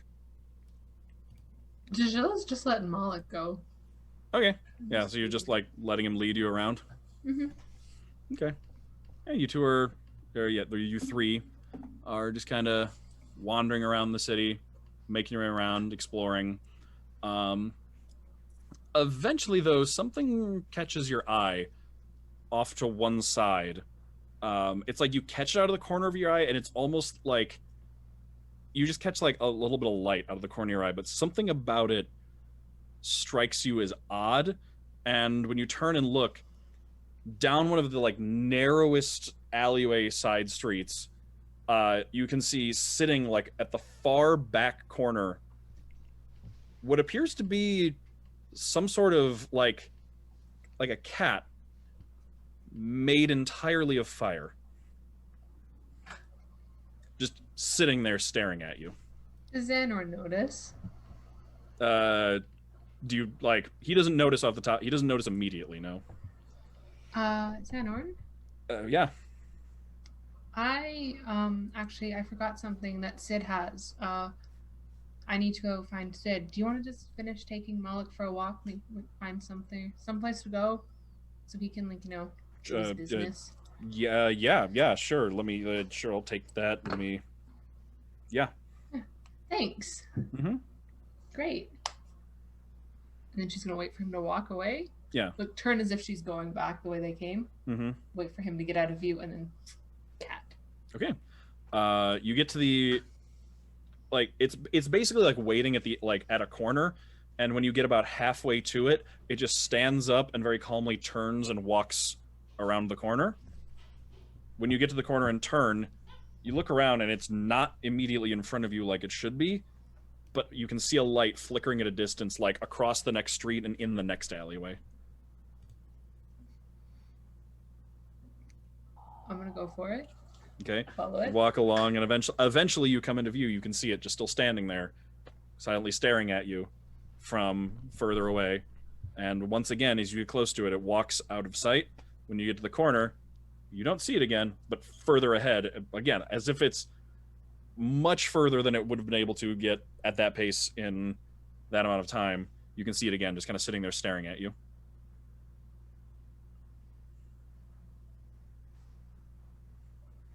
Would I get the sense that this would be considered a beast, or is this something else entirely? Given that it's made entirely of fire, you would get the sense that this is something else entirely. Okay, so speak with animals probably wouldn't work. Hard to say. Also, you're generally not getting very close to it. It's staying at a good distance. It's trying to lead me somewhere, so I'm just gonna follow it. Okay, so you keep following it. Eventually, you see it. You come out of an alleyway, and you've gone through so many twists and turns at this point. You've almost like lost track of where you are in this city. But it comes out of an alleyway across, and you see it actually across the street, closer this time than you normally see it, at a door kind of just like set into the stone, like almost cliff face beneath another tier of buildings. And as you come out, instead of facing you, it's facing the door, and you actually see it like scratch at the door like a cat that wants to be let through a door. But then it just kind of steps forward into the door, and there's just like a slight puff of smoke, and it vanishes through the door. You can see just like from a distance, you can see it looks like it left a blackened paw print on the wood of the door. Just for posterity's sake, she's gonna look to the side. Does she see any of her siblings on this street? No. Okay, that's fine. Whatever. I checked. And then she's gonna go to the door, see if it's Okay. unlocked. I suppose like if you actually you can hear like not too far off, you can hear like the familiar double barking sounds of Moloch and like Xanorn not too far off trying to like wrangle Moloch, but Whatever. Firecat's more interesting than that. Okay. She's gonna go to the door. Okay. Is it unlocked? It is, yes. Then she'll go through. Okay.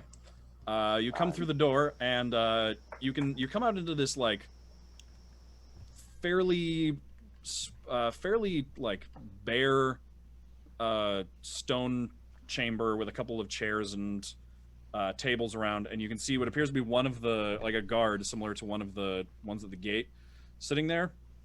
As he sees you, he turns and looks at you and says, hello, do you have business here? Are you here to visit a prisoner? There was a cat on fire. It came here.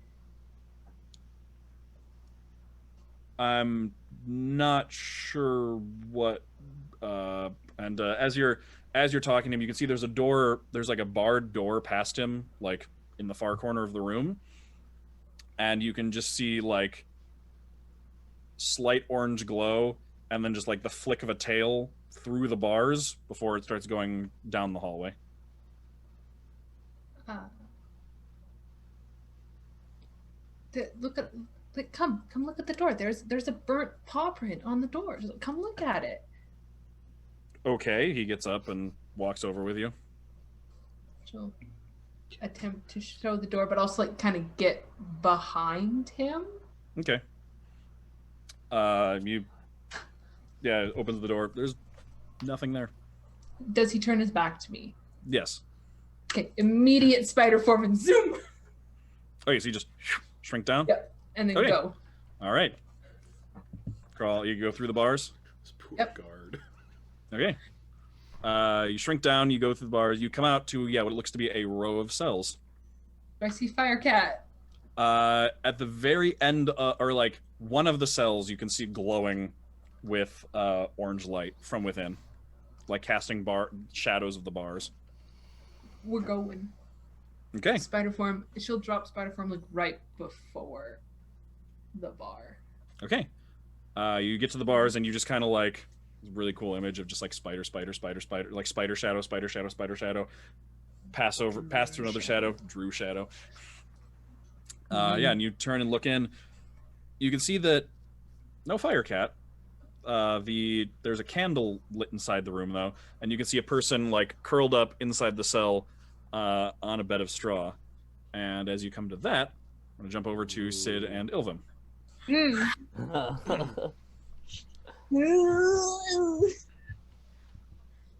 So, Sid and Ilvim, you are looking for an inn, right? Yes. Okay. You're making your way along. It's like, again, there's people out, but not too many. You're searching around for taverns, going from street to street. As you're going from street to street, however, Ilvim, Do this to me. you hear something that definitely catches your attention. You hear a couple of voices speaking not really quietly, like pretty openly, in Ferrith. Oh, I don't want them to be doing that though. In Ferret? Ferrith is the language of the nation of Ferrithan Oh, across the sea. homebrew language is nice. Oh yeah, every nation has its own. Yeah, real quick.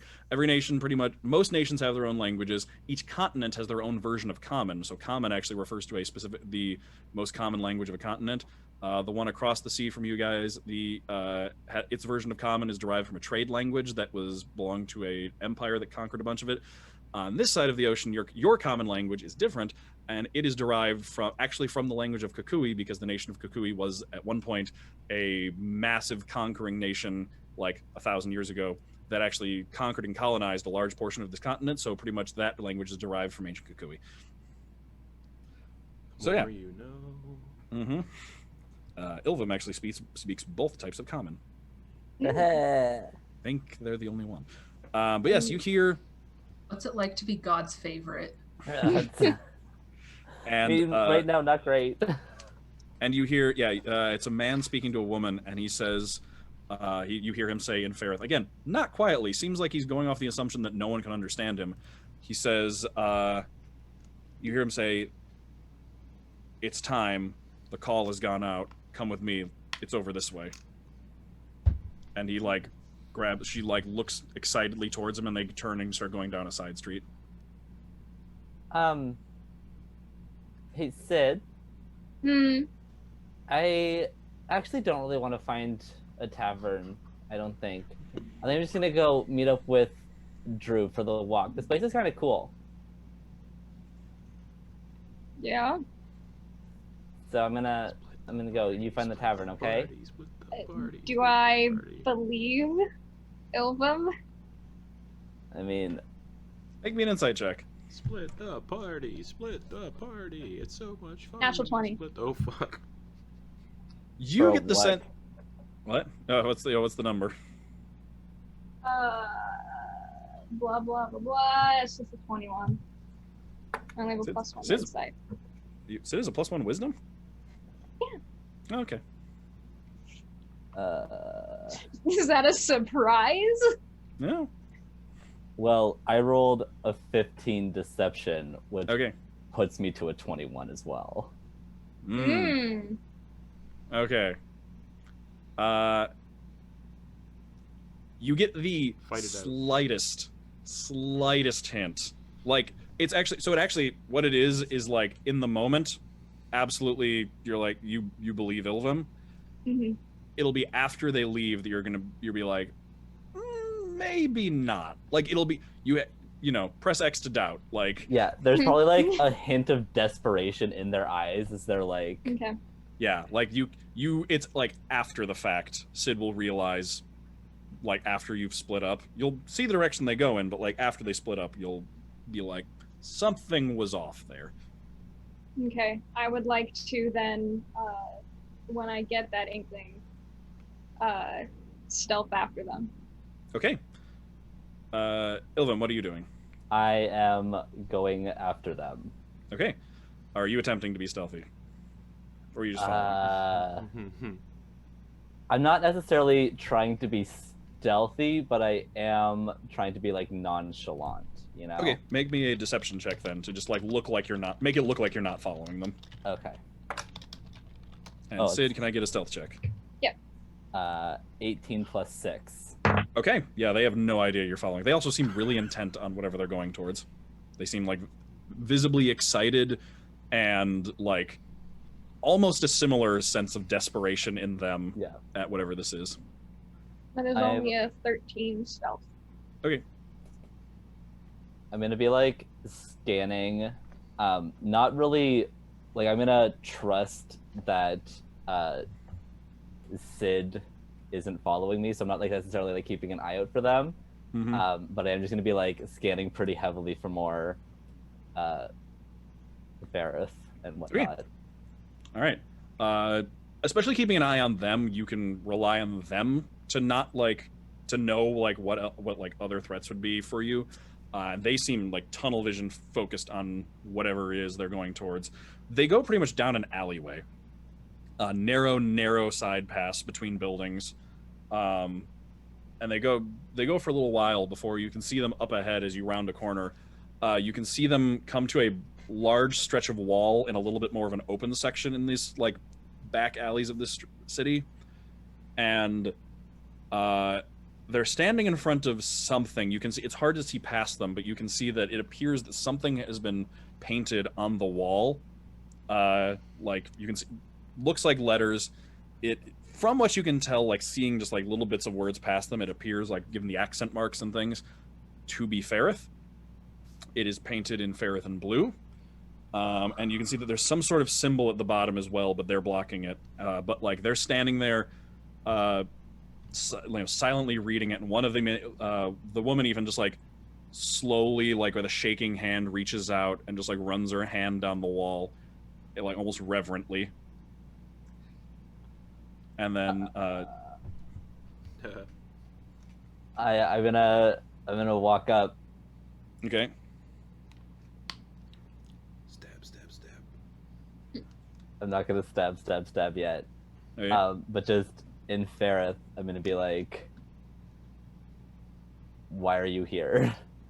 They both whip around immediately to turn and look at you. Sid, you like as they all turn around and you hear Ilvim speak a language I don't think you've ever heard Ilvim speak before. It sounds very similar to French, actually.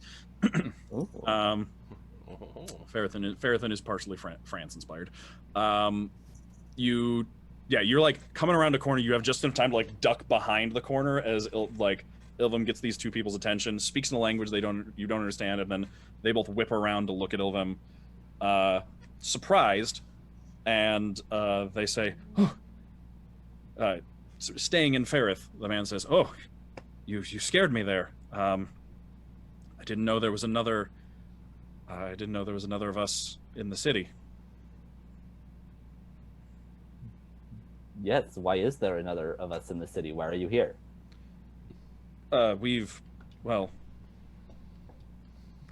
This is where we've come to live to escape the tyranny of the new regime. Oh, And once they've turned around and you've gotten up to them, you can actually see past them now to see you can read what's written on the wall. In Ferrith, what is written on the wall? It says the words, "The Inquisition lives.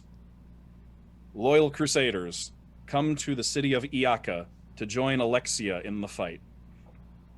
And at the very bottom, you can see the combined holy symbols of the gods Hieronius and Hextor, of a fist holding a bundle of arrows and a fist holding a lightning bolt crossed over. Cool. Do I know where this city is? It sounds vaguely familiar in your research of your travels. They were pretty sure that's the name of one of the cities in Kukui, actually. Fuck. I think Ilvim's just kind of like just zoned the fuck out at like that. Okay. You know? Mm-hmm. Just kind of like everything just kind of like drops and like complete disassociation. Okay. They're both, the two of them said you can keep like peeking around the corner. It seems like they're too excited and Ilvim is just not here right now, basically. Mm-hmm.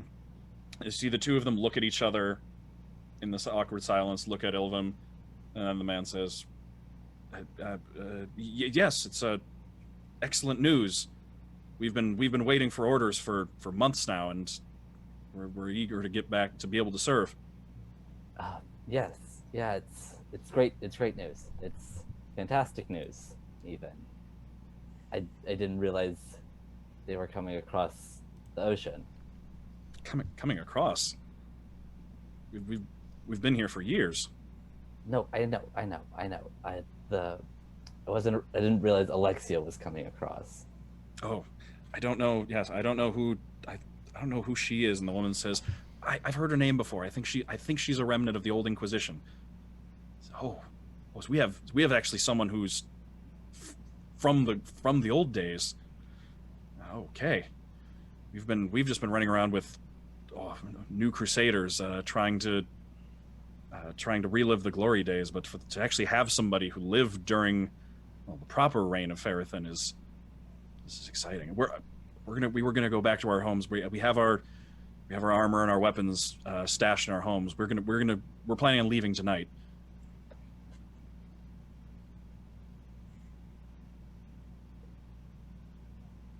Okay. Sid, by the way, you cannot understand any of this. Mm-hmm. Oh, I'm gonna cast silence Okay. again. All right. So suddenly, just the general sounds of night and the city, and just like the just people going by on the roads, just in small sounds of insects, the wind, all of that just goes silent. And Sid, you would be within the radius as well, so you would just notice just all sounds stop. Mm. And then I'm drawing my rapier. Hell yeah! Okay. Yeah! You can see the glint of metal off of Ilvim's rapier. Yes. Do And I? Okay, I was gonna say, do I see this happen? Boom. I'll say that like there's like moonlight coming from that, like from behind them, so you can actually see their shadows cast on the wall in front of you, and you can see Ilvum's shadow draw their sword. Heck yeah. All right. All right. Is Sid doing anything with that, or are you still watching? I'm gonna check the alleyway really Okay. quick.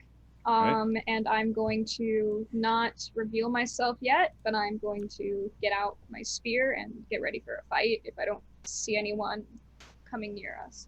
Okay. Disaster siblings. Okay. With that, we're gonna jump back over to Hannibal real quick. Hey, that's me. Hannibal, Hi. you're sitting in this basement library, having a nice calm evening, I am. researching, no. doing your. At some point while you're doing this, you're basically like you're rapidly gobbling up this magical knowledge, pretty much, Oh, yeah. and like you're trying to do it so quickly. I As part of being a wizard, you need to gently lay in bits of magic into your spell book, like page after page, to add new Yeah. spells in. Yeah. You're basically suddenly struck by inspiration and just like rapidly start like figuring out new spells and pulling them from descriptions in the books in order to be able to write these out as quickly as you can and like get the magic necessary. Again, you're just like, I gotta have magic, I gotta get magic from somewhere. I need it. And you basically start taking any of the magical things you've created through your artificery, Mm-hmm. and basically just like ripping the magical weave off of that Mm-hmm. and just like reshaping it into reshaping and tweaking it and kind of like cannibalizing it into just base magic to lay into your spell book to just get spells out of. So I think is the alchemy jug, you made that one, right? Alchemy jug and the bag of holding. So the bag of holding would just everything in the bag of holding would just. Yeah. So like alchemy jug, you pretty much like it's you used. I think you dumped out all the mayonnaise at some I point. did. So like you pull that, it just becomes a clay jug, and you use that to lay stuff into your spell book. You take the bag of holding, and like in your haste, you basically just like rip the magic off of that and start laying it into your spell book, barely noticing that the bag basically just splits open and everything in it, chairs and tents, skeleton, and like all of this stuff just bursts open all over like this workstation you're at. Mm-hmm. And you're laying these things down. You're pretty much at this point, you have mostly you're finishing up, successfully transitioning to a full 5 levels of wizard. Yeah. From multi-class. And as this is happening, you hear actually that door on the far side of the library swing open. You can hear the sounds of like waves and like workers beyond as the door opens, and you can hear footsteps coming in. Would I also have had the time during that to put sending off the spell scroll into my spell book? Yes, you would. Cool. How much? I gotta remember how much that costs to do that. Mm-hmm. All right. Yeah. And you hear footsteps coming in, and you see what looks to be just like a ship's crew coming in through that door and like walking through the library and going up towards the stairs.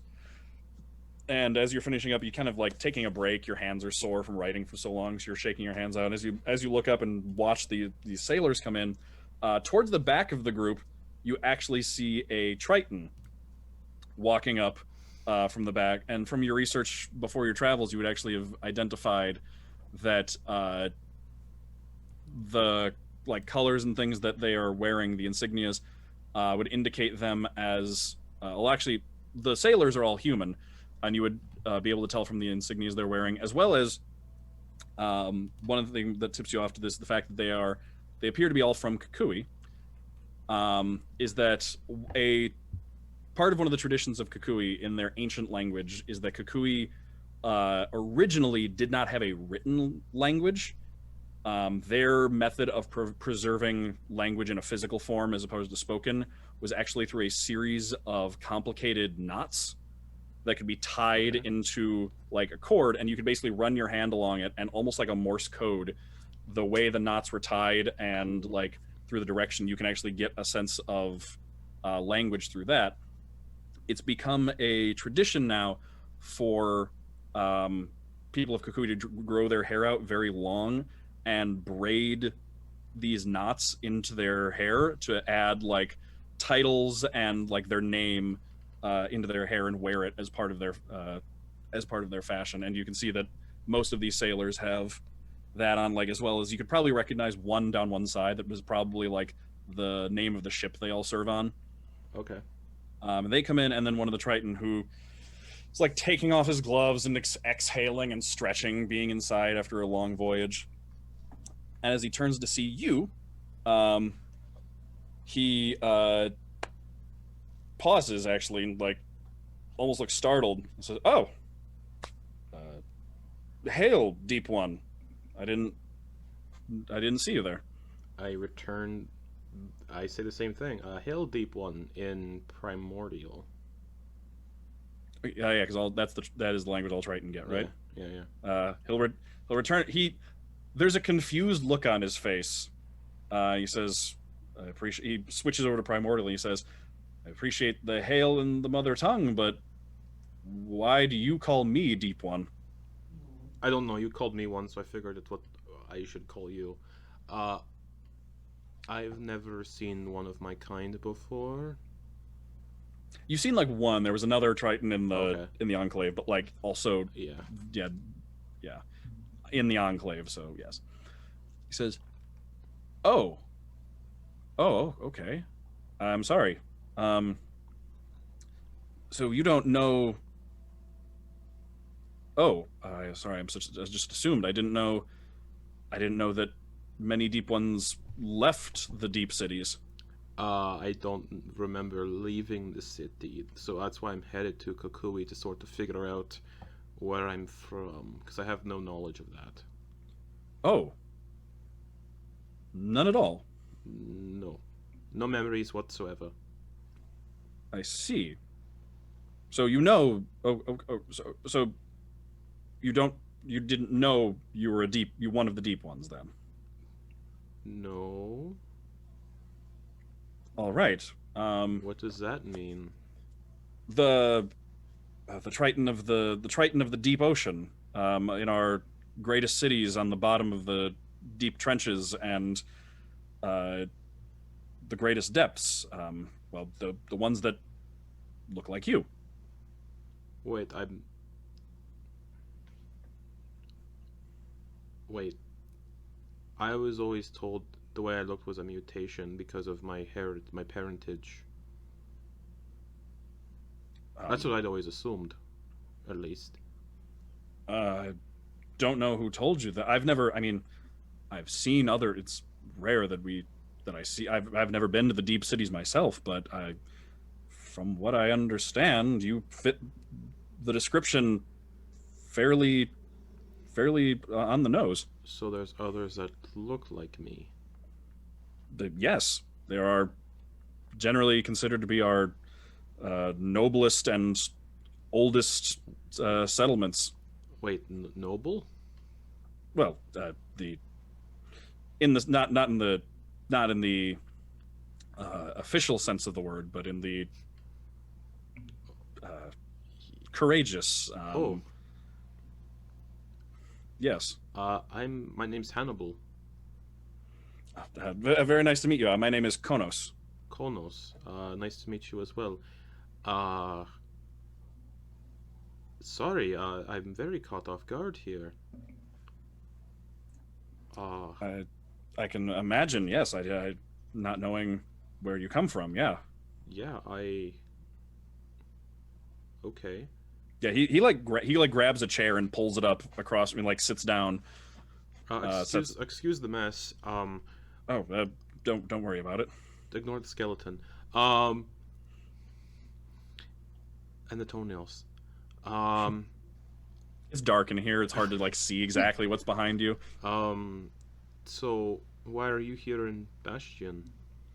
Oh, I am one of the head researchers for the suzerains of Kukui. I'm just sent to check and secure some records. This is the main library, but the Prince of Bastion has some more secure and personal records. Well, the civil war down south has been pressing on for some time, and we're exploring our options. I've been sent to search for any correspondences from the old king of Kukui to see if the matter of succession can be cleared up, or any sort of information about it could be answered.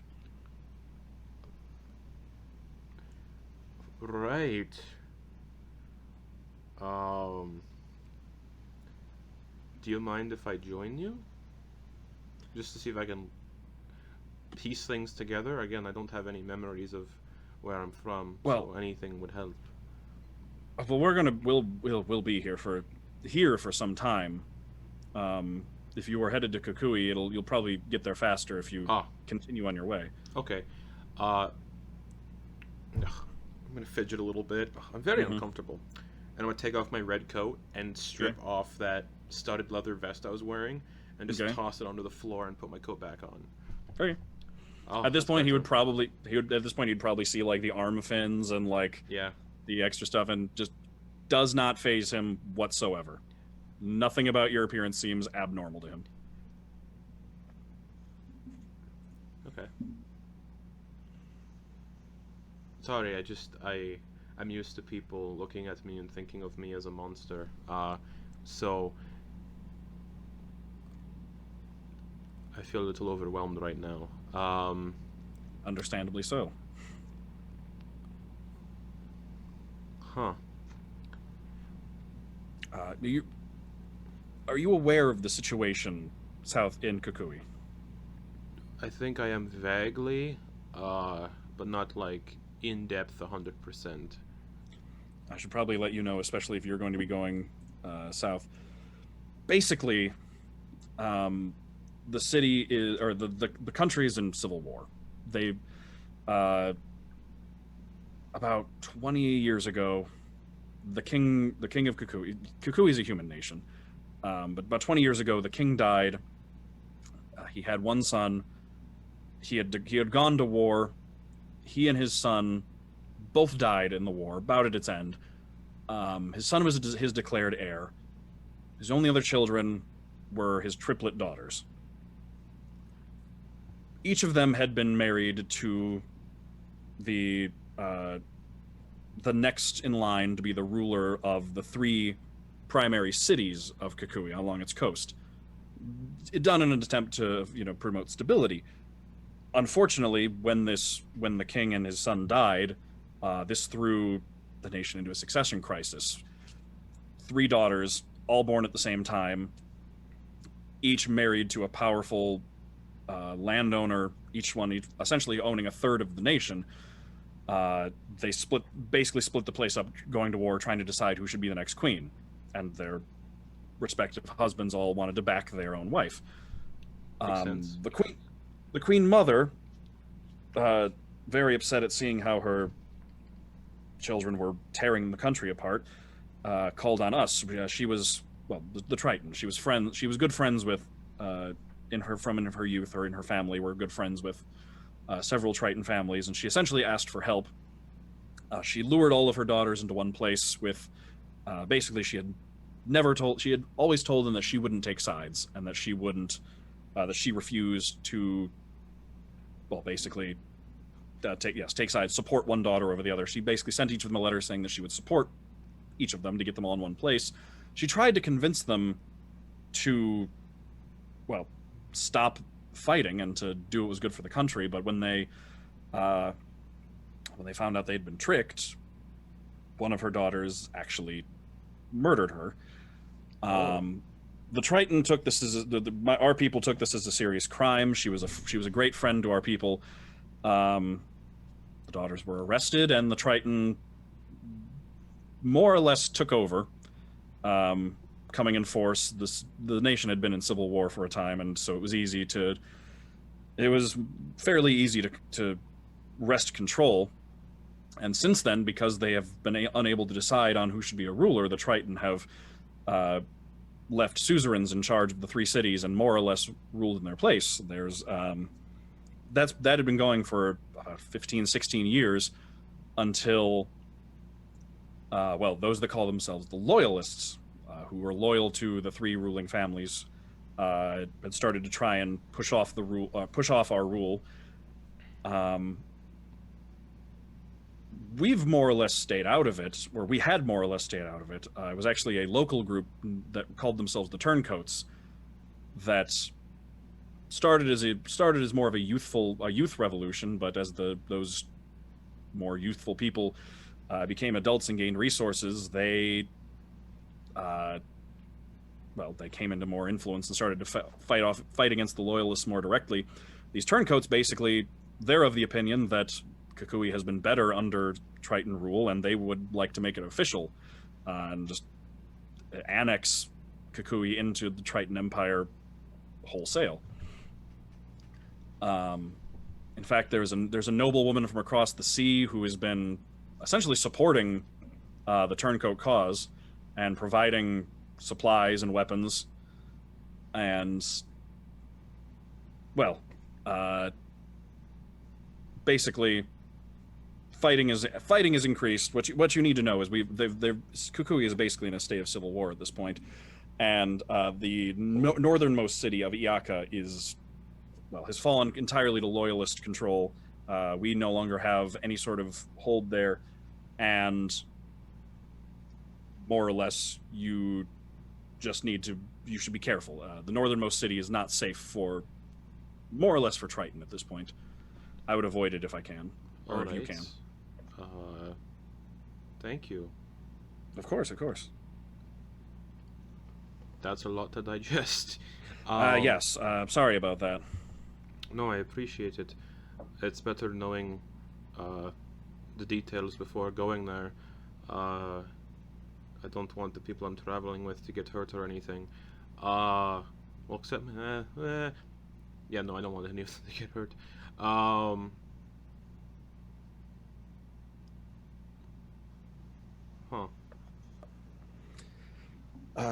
Sorry, it looks like you were in the middle of something. I interrupted. Oh, yeah, I was just studying is all. I'm all but finished at this point, I think. All right. I'm gonna go upstairs and get everything started with the research we need to do. But if you have any questions while you're in town, I'll be around. You can ask for me. I'll make sure that they know that I'll be available to you. I appreciate it. Yeah, I would say I would write a letter of introduction for something for you, but being who you are, you'll be welcomed by any Triton and Kukui, basically. That's good to know. Thank you. Of course. It was very nice to meet you. Very nice to meet you as well. Thank you once again. I can't express my gratitude for that. So thank you. You as well. And he actually extends a hand and says, "It was an honor to meet you." I take off the glove that I wear and hold out my 3-fingered hand for a handshake. Yeah. Takes your hand, shakes it without hesitation. Well, I should let you get back to your business. And you do yours. Thank you. Till we meet again. Of course, yes. And as soon as he gets out of sight, I'm gonna look at that glove and go, "Those fucking liars." I'm gonna burn the glove with Firebolt, just channel it into the glove to burn it. Okay. And I'm gonna take out my sickle. Okay. And I'm gonna cut the sleeves off my coat at the shoulders, so I just expose my entire arms with the arm fins. Okay. And then I'll take that pin out that Ilvum got from my hat, put it in the lapel of my coat, take off the bowler hat, revealing the big mohawk fin, and burn the bowler hat as well, and just toss it all on the floor. Okay. There's a fireplace nearby. You can basically just tossing it all all in the there. stuff into. Keeping the coat, but Okay. sleeves cut off. Channeling Sid. Right. But I'm going to test something out based on my studies. Okay. I'm going to walk over to that skeleton. Okay. I'm going to put a hand on the skeleton's head and say, "Okay, Abacus, let's see if this works. Abacus, you are my eyes and ears right now." I'm gonna spend a minute to cast Animate Dead. Okay.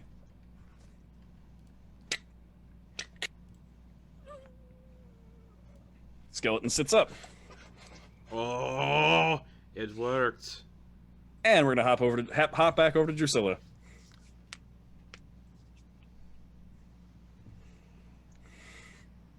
Oops, TF in the jail cell. Samuel. You look over and like as you come over and sit, the person in the jail cell like stirs as if like they wake up suddenly. You see a looks to be probably a half-elven man laying down. You can see that like he's wearing a pretty modeled collection of like cloaks and clothes. Basically, as he sits up, you would recognize like kind of how very similar to how like you grew up dressing, like, you know, very druidic, like natural, you know, the kind of thing you would put on, the kind of thing you wear, like almost like homespun material that you wear in the middle of the woods. And he sits up and sees you and just, who's there? Do you have a fire cat?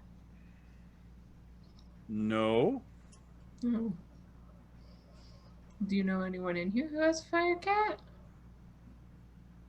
I don't, why are you asking? No, what? Well, because there's a fire cat. There was a cat that was on fire, and it like led me through the streets, and it like stopped right here. He like slowly gets up and steps up to the bars and says, you were led here by a spirit of fire in the shape of a cat. I mean, if that's what you want to call it, yeah, sure. It was like a cat that was on fire, and like it left a little like burnt paw print on the door. But then when the guard looked at it, it wasn't there. So I was like, "Am I going crazy? Am I going crazy? Do you know what I'm talking about?" I don't. What's your name? And he like steps up like to the bars now, like face right up to them. How tall is he? Taller than Drew. Okay. Actually, Drusilla.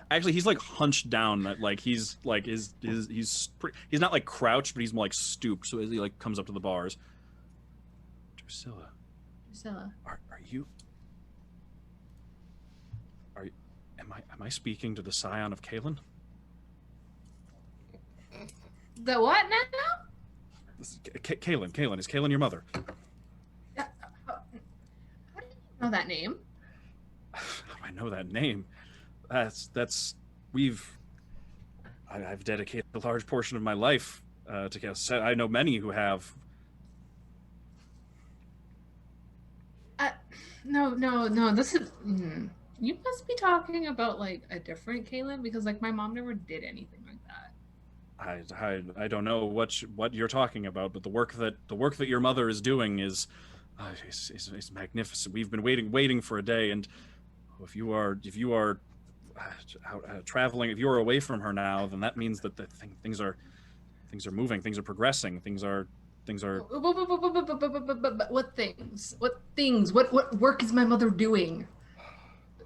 Allegedly. It's almost time. Oh, it's nearly time. Oh, it's almost time. Oh my God, he's great. What? Almost time for what? Oh, the release is imminent. Oh, soon it will be free. What will be free? Hey. What is your name? Ember. I go by the name of Ember. Okay, Ember, what is for what? Okay. Assume I know absolutely nothing. And just start from the beginning. What?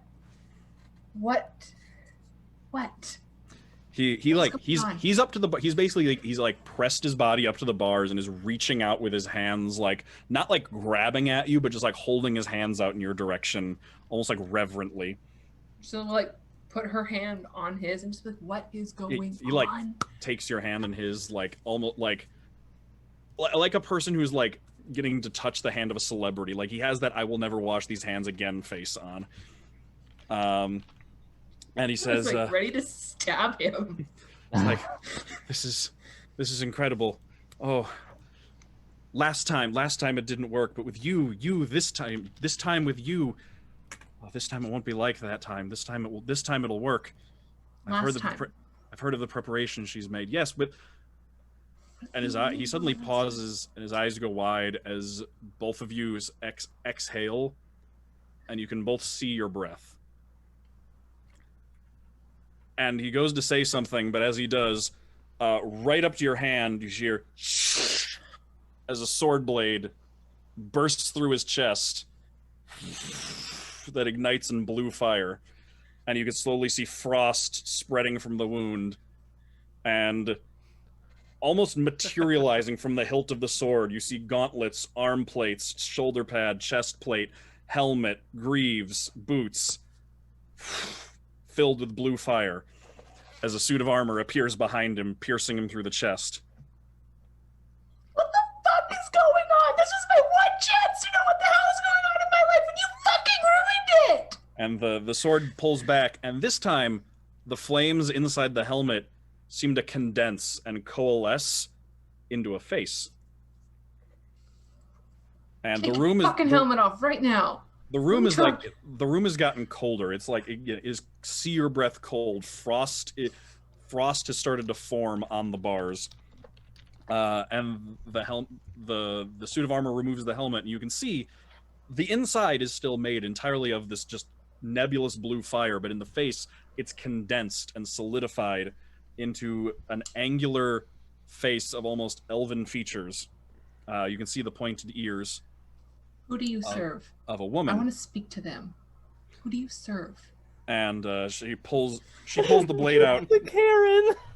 more or less ignoring you, and looks down at his crumpled body, and she says, "I am always happy to rid the world of more followers of that woman, but to find her daughter myself is especially." Hey, I never said that I was her daughter. Just like trying to back up. She like holds up a hand, and you can see like a slight mote of blue fire appear, and like almost like it's blowing in the wind, the top of the fire bends over, pointing at you, and as she moves her hand back and forth, the flame stays pointing at you like a compass. Man, that's not what fire do. Like, your says- fire's messed up. As she closes her hand around and says, "We've always been able to find you, scion of Kalen." Okay, what does that word mean? Okay, Daughter. that's a daughter. Okay. What? Why? What do you want with me? I've done nothing to you. You haven't. And she sheathes the sword, actually, and says, "But you were offered as payment." For what?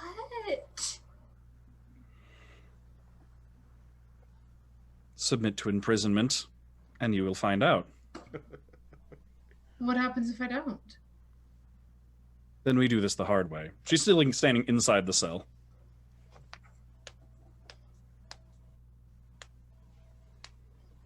You'll tell me what's going on if I go with you? Someone certainly will. Do you swear it? Don't make this any harder than it needs to be. No, I'm willing to go with you if you just agree to tell me what the hell is going on in my life. Imagine you lived your life not knowing anything, and then all of a sudden these people are coming out of nowhere calling you names you've never heard of before. Can you put yourself in my shoes for a second? It's not your place to understand. Then what is my place? You are insurance. You are a commodity to be handed off from your mother to us in exchange for something delivered to her years What? ago. What Until is you were delivered? stolen from us 2 years ago. Yeah, well, I'm still making sense of that one. Seems she has a little bit of a knack for making deals involving me. What did you give her? It seems I have something you want. Giving it freely doesn't seem to benefit me. I mean, will you give it to me if I come with you? There's only one way to find out, she says very carefully.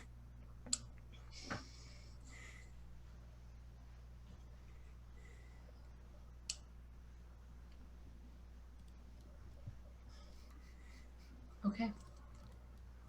From the end of the hallway, over by the door, you hear a voice say, "Drew, I wouldn't do that." You look over and see Xanorn standing there with Moloch held in his arm. How did you get here? I saw you come in.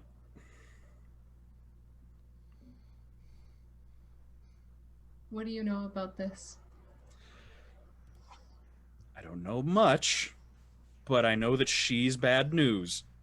I'm gonna you trust me, ask you to just away from her.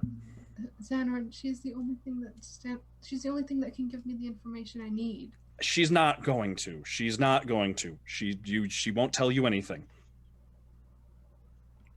She can't lie, he says directly towards the cell. And she knows it. And she's been avoiding giving you answers. She's been talking around them. But how do you know that? Xanorn, who are you? We don't have time for that. And the woman in the suit of armor steps forward towards the bars, and the flame kind of dulls. Her face goes indistinct again. The individual pieces of armor kind of split apart and just turn and move and pass through the bars before reforming on the other side. And she turns to look in his direction, narrowing her eyes, and she just says, "I don't recognize your face, but you feel familiar." He says, "Drew, as someone who has a tendency to stab first, ask questions later, now is the time to stab first, ask questions later."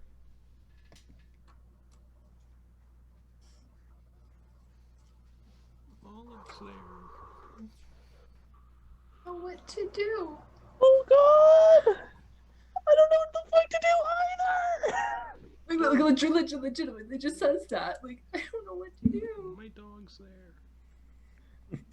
My dog's there.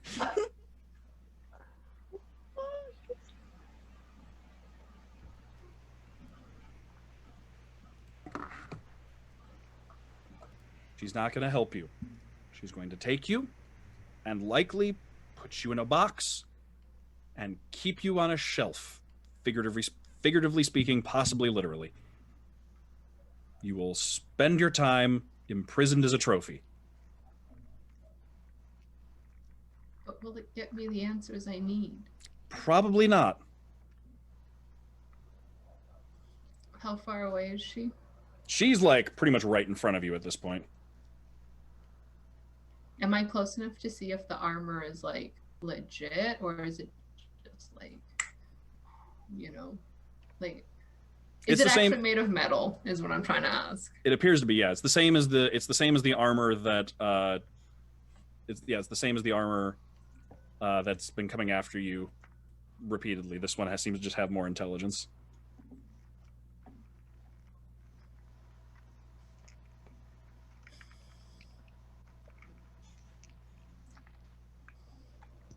So I'm just gonna reach out her hand. Okay. Kind of in her direction. And cast heat metal. Okay. All of the armor lights up. I think when does that damage happen? On her turn, or what happened when it's any creature in physical contact with the object takes 2d8 when you cast the spell, and then I cause it as bonus action. Okay, so turn. roll the damage. 6 damage. Okay. And I'm gonna need Drew, Xanorn, Sid, and Ilvim to all roll initiative. Oh my god. Oh my god. As Sid and Ilvim leap into combat with the two people in the alleyway with the silence spell on. Better not get hurt, or Hannibal is going on a war path. There is so much happening right now. I don't know what I'm doing. My dog is in there. I will go on a war path if he gets hurt. Mm-hmm. I will burn this city to the ground. All right. Oh my god. Oh my god. Everybody Oh my god. Damn. Yeah. What do we all get? Actually, Hannibal, roll it and roll yours too, just in case. And for my skeleton? Yeah. Okay. Or does it act on its own initiative, or does Let me it? check out the rules of Animate Dead. Okay. What did everybody else get in the meantime? I got 11. 21. 6. Okay. I Oh, mentally no. control it. It does have its own turn. Oh, It looks like. God. Okay. I was just kind of not mentally present right now. What did Ilvim? Ilvim got a 21. You said, right? Yes. Okay. God, I hope these. Oh, I don't know what I'm gonna do. Hannibal got a 5, Okay. and my skeleton, Mr. Bones, got a 15. Okay. Mr. Bones.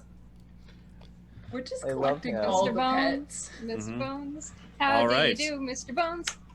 2 separate combat encounters begin. So, starting off the top of the order with Ilvim in the alleyway with the ferrets. You go first. I do go first, don't I? Mm-hmm. Um, You draw your rapier. That they seem to be jumpy enough that does warn them that something's about to happen, but you get the jump on them and are able to attack or do whatever you're going to do. Great. I am just whichever one's closest. I'm gonna go to like just try to like pierce them through the throat. Okay, make an attack roll. Oh, plus how much? What is my attack? You guys Okay. should see what I took as my 3rd level spells.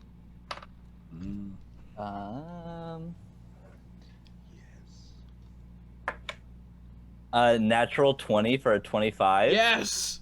Okay, roll that crit damage. Okay. Here's where we find out if they're like just commoners or not. Get him right in the throat. Okay. 5 times doubled is 10, plus my dexterity is. What's my fucking dexterity? It's plus 2. So 12? 12 points Okay. of damage. Yeah. So yeah, you just like you basically, it's the man is the one closest to you. You actually like feint and stab past him, and he thinks that he's dodged out of the way as your blade just goes right past his neck. But then you basically just like twist your wrist and then yank this way, and it just like puts back and then just draws it across his throat.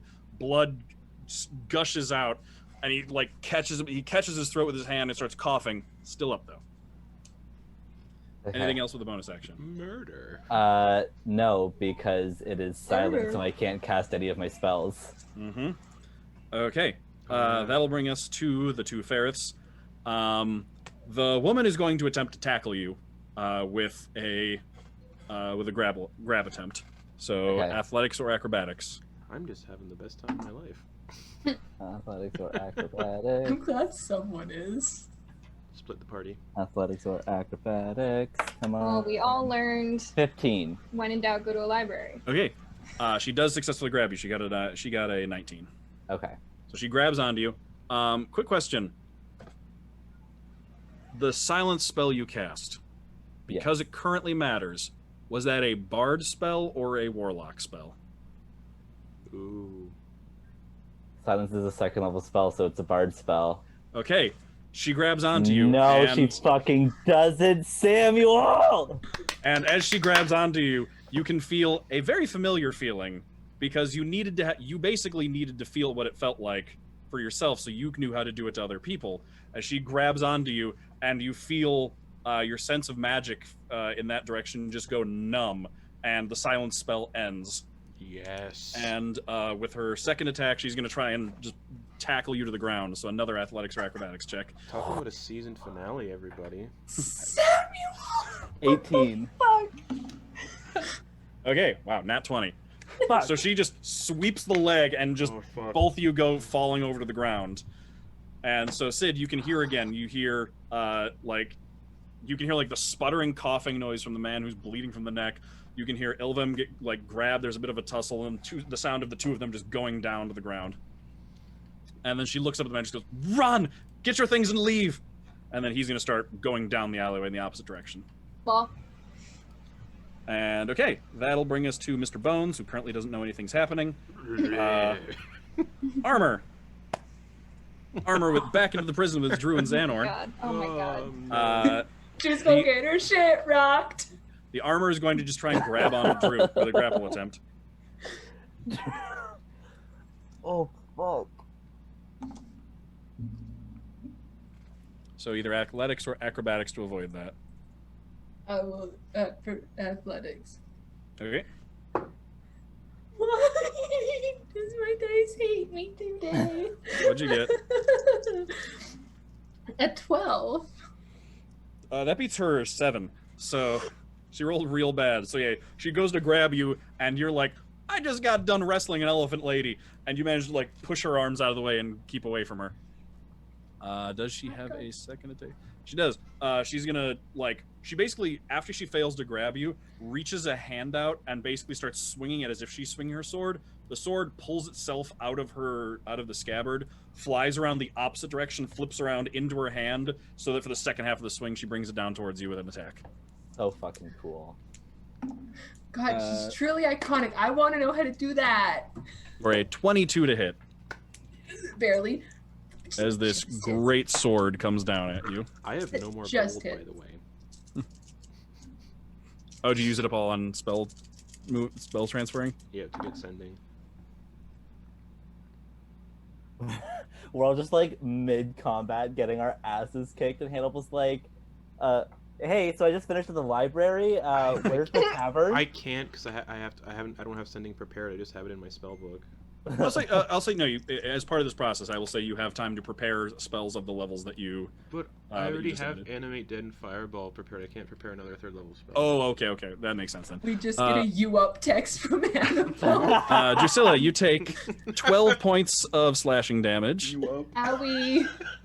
and 9 points of cold damage from the blue fire on the sword as she slashes it across you. True is not looking hot right Remember? now. She's looking So- very cold, actually. Oh, I should change my Zoom name. That'll bring us to Sid over back in the alleyway. Okay, I round the corner. Is that guy coming towards me? Is he running in the opposite direction? He's running the opposite direction. Okay, how far away from me is he right now? 70 feet. 70 feet? Okay, rad. So I'm gonna go ahead and my speed is 40. I'm gonna step of the wind, dash, spin that key, dash as a bonus action to get to him.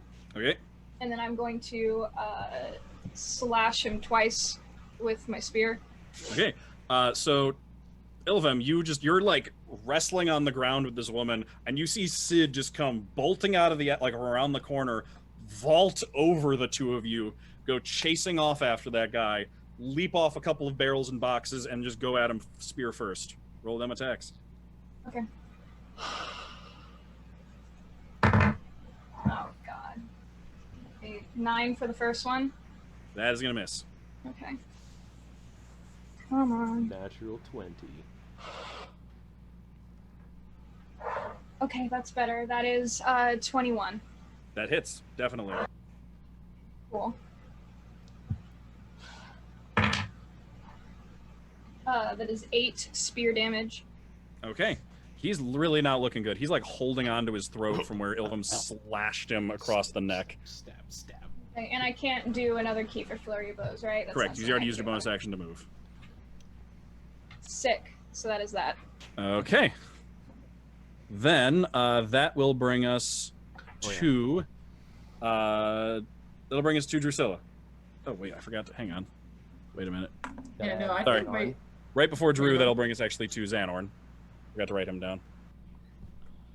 Xanorn actually puts a hand on Moloch, closes his eyes, thinks for a second, and then you see him cast a spell, and Moloch vanishes.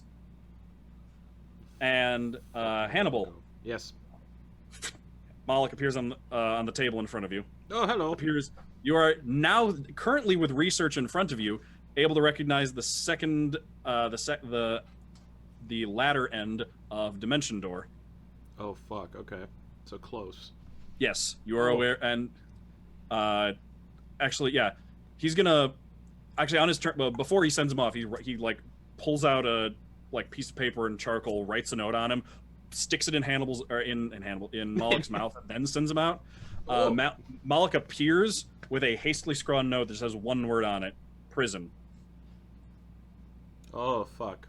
All right. Jailbreak, baby. Jailbreak 2.0. Yeah, Drew didn't get arrested last time.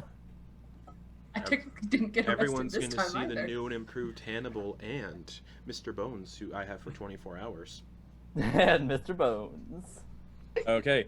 And then Xanorn, as his bonus action, part of his just like he's gonna draw one of his swords that he has, and then as part of his bonus action, Drusilla, you see him just vanish, and then on the other side of the suit of armor, he reappears, and just as he reappears, it's almost like a burst of summer sunlight, and she appears to take some fire damage from that, which will then bring us. You, Xanorn. You seen a ladron? Looks like a human. What are you, He's Xanorn? illithid. I said it. Stop. That'll bring us to Drusilla's turn. That shit, Xanorn. Gosh, I had dimension door. The fuck?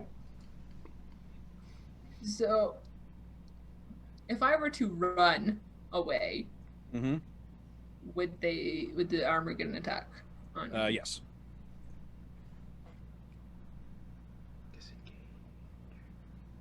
Disengage. No, because I want to run away to cast your spell. I don't want to disengage. First off, I'm going to bonus action cause the extra damage for Flame Blade again. Okay, you mean heat metal? Yeah, that's what I mean. Okay. Thank you for knowing my spells. You're good. Where is he? 2d8. Okay.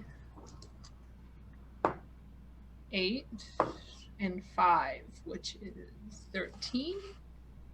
Question mark? Yes. 13 damage. Okay. 13 fire damage. Mm-hmm.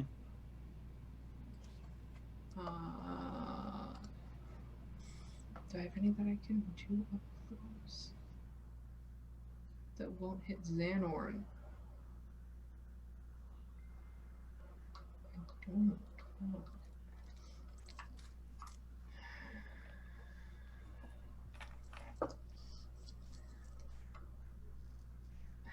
I'm just gonna run. Okay, so you're just gonna run, take the attack of opportunity. Yep. Okay, she will roll it. Natural She 20. gets a 13, Fuck. That hits. and Oh. okay. Let me double check. Yeah. Okay. So that's gonna be some damage. Ooh, low on the damage. That's 6. 10 slashing damage, I am low on the health. and 6 cold damage. I'm out. You're out. You're out as an unconscious, or out as an out of the room. Out as an unconscious. Okay, so Drew That was turns. what I needed.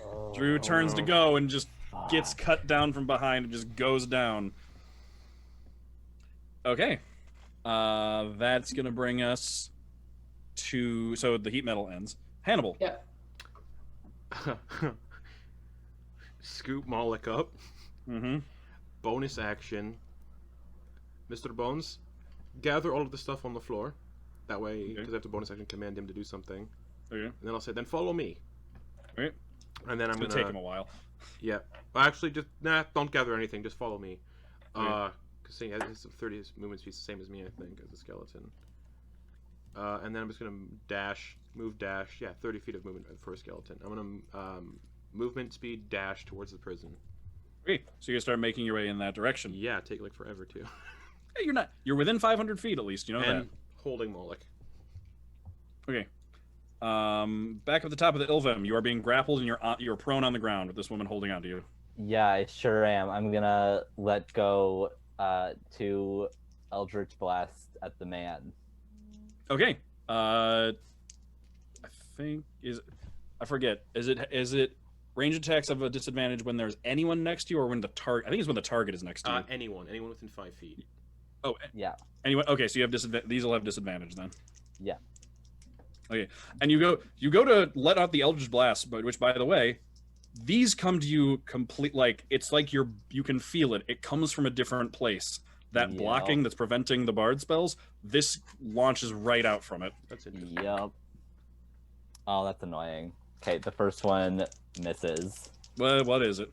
It was an 18 and then a natural 1. Oh, okay. So yeah, hits a wall. Yeah. What was that?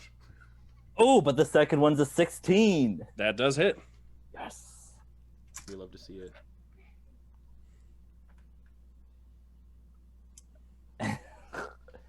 All right. It's 4 points of damage. Oh. Okay. Boof! Right in the small of the back. He's looking terrible, but still up just barely. Ugh. Poor guy. And then I'll be like, oh, I don't like there's like really like there's nothing behind Ilvum's eyes right now. Like this is just like like mechanical move. yeah, Like Ilvum's just like everything that like makes Ilvum is gone. Like even like the way they hold their sword and stuff is different at this point. okay. You're pretty much on your back as you reach over and fire those off, and she's like trying to hold you. Looking up at this point, you can see the moon is overhead, and like almost like a shimmer, like the faintest shadow across the moon. It almost looks like there's a person like crouched on the rooftop watching you, almost cheering you on, with a pair of additional shadows coming off their back. Ugh. I Angel love it. Daddy. It's Hannibal. And you can it was like, and it was like there was almost like a feeling of connection up to that faint shadow when you let out the Eldritch Blasts. Yes. And felt that magic almost feels like it's sneaking past that block.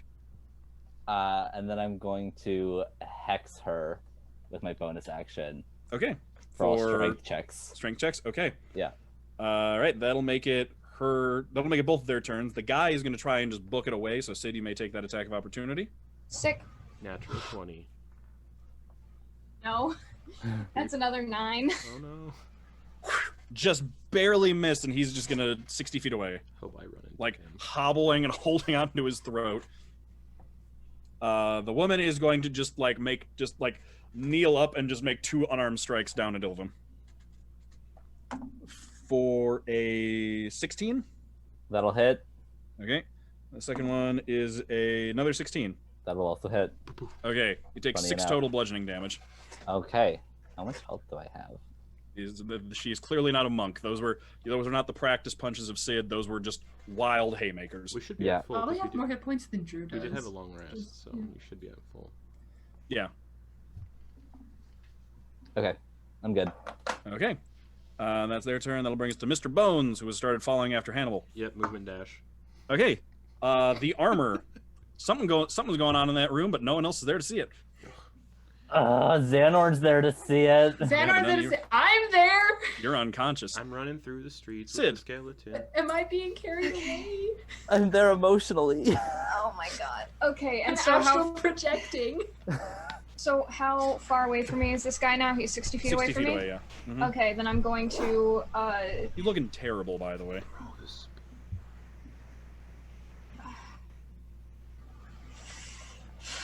Pull a gun out and just shoot. okay, I'm going to spend another key, Step of the Wind, so I can now move 80 feet. Yes. And I am catching up to him again, and I'm gonna do 2 more smacks Okay. with my spear. Okay. Natural 20. 14. That does hit. Yes. Okay, sick. 5. Damage? Yeah. Bap, he's unconscious. Okay, sick. You And then can I'm- see that one more round of him running, he would have made it to a populated street. Okay. As is right now, you're still in a pretty secluded alleyway. Okay, sick. So I have 20 more feet of movement, and so I'm going to double back. And how close am I to Ilvum and the lady? 100 feet. 100 feet? Mm-hmm. Because he made it 120 feet, and then you just double back by 20, yeah. So you actually don't have Okay. a clear Yeah. line of sight on him at this point. Yeah, okay. Okay. Yeah. That was pretty much like Okay. you ran up, jumped into the air, stabbed him in the back, saw that he died, just put your feet on his back, springboarded off of him, and turned back in the other direction, just kicking his face into the dirt. Okay, cool. All right. Am I Love making to see death it. saving throws? You will when we get to your turn. Okay. Xanorn's turn. Something happens there. Oh my god. Let's see what happens there. Oh, what happens? He casts Soul And Cage. I'm dead. Just go. Not that many of those. He casts Swish. Cast Magic Jar. Okay. You just cast wish. Okay. I wish Something you weren't happens such there. a dumb fuck. Drusilla. Yeah. I'm gonna need a death saving throw. Oh. Is that a nat 1? Okay, my that's 2 fucking failures. God, Drusilla. Oh my god, no. Xanor, no, what the fuck you no. No. Oh man. Oh my god, no. Hi guys, I was just Hannibal, your turn. Yeah. Keep running. Yeah, movement and dash. Okay. And bonus action to make sure I say, let's keep going, Mr. Bones. I think he continues following I hope your so. instructions every turn. I hope Is how it so. works. You have to get if you give him instructions, he'll keep doing them until you give him new instructions. Okay, cool. Yeah, just So like, if you say skeleton. follow me, he'll just keep following Running you. through the streets of Bastion with a skeleton. You're not even in this. So you're not even Dang running it. through the streets. You're running like through the castle Ugh. because the prison. You would presume based on the size of the castle, the prison is attached. Oh, thank God. Like that's part of the same building. Well, that's nice. Running through the castle Yeah. with a skeleton. It's basically the castle dungeon. Running through the Okay, castle with my woes. back at the top of Ilvem. You heard. It's just that's you always and me. yep, just you and this woman. What Choke her do out. I want to do about her? Is, Chop her head off. Chop her off. Let the spirit of Drew take over, man. Just stab, I stab. don't think we want this. Yeah, to be I'm gonna- right now. I'm gonna just try to like But you're position getting it. my rapier like Animate so that I can like head. push forward, like getting up type thing, and just try to like jab her with it, you know? Okay, I so attack with the rapier, basically. Yeah. can, I can falsely bring Drusilla back to life with Animate Dead. 17. Oh yeah. Okay. Can get birdies. Drusilla zombie. 8 plus a d6. Oh man. Oh, it's max damage. So 8 plus 2 is 10 plus 6 is 16.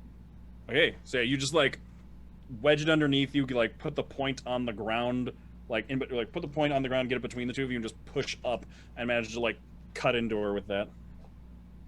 And she's Love like, why? Oh yeah, you all can hear now, and she's like, "What are you doing? Why is this? Why are you attacking us? You're one of us, aren't you?" I'm No response? vengeance. No response. Okay, that'll make it her turn, and she's just gonna keep just wailing on Ilvem. That's a 17, Oof. That'll hit. and that's a 13. That'll also hit. Oof. Okay, so another. I'm no 6 longer points of wearing my bludgeoning. breastplate. We're a bunch of squishy Oh, that's right. babies. Oh, and you never activated the armor. Nope. Okay, that'll be another 6 points of bludgeoning damage. My armor Okay. class has gone down to 10 if that makes anyone feel better. All right. It doesn't. Wiz- Especially not that you're coming to find me. I am a wizard now. It actually does the opposite of the making us feel Yeah, it better. actually makes me feel worse. Thank Don't you. worry, I got something up my. Well, not anymore because I don't have sleeves, but I got something. All right, that will make it Mr. Bones' turn. He follows after you. Yes. Armor does something. Let's see. What does the armor do? Curb stomp. Samuel! I mean, Drusilla is a really Okay. easy target right now. Oh! Sid, back to you. Okay, I am going to spend another key and do another step of the wind. I'm going to move 80 feet, Oh, and then my I am going to goodness. chuck my spear the remaining 20 feet at the lady. Okay, it'll be disadvantaged because she's prone. Oh, okay. Don't hit ill them. Don't hit Ilvum, please. You God, can don't hit Ilvum. I have a lot of health left. You say that. Those are both God, can't 18s plus relate. 6. Okay. Yes. Oh, oh. I'm having so much fun, you guys. 9. Exact number. So Sid just comes sprinting right into view, stops and just hucks the spear like with a running start. Spear just comes flying from one side, hits this like she's like raising up to do another punch down at Illivam. Spear just hits her like right in the ribs and just knocks her off of Illivam. Get off my sibling. Insanely hot, you know? Like, if we weren't siblings, I would be blushing. Well, technically, we're step siblings. No, right? we're not playing that No. game. We're not playing that game. We're not playing.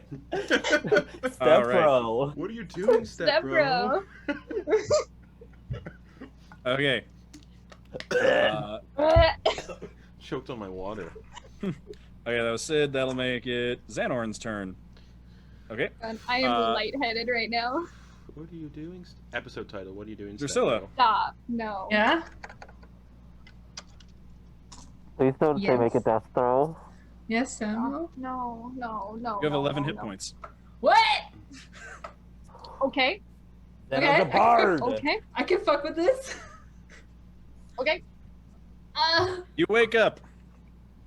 You are slung over Xanorn's shoulder.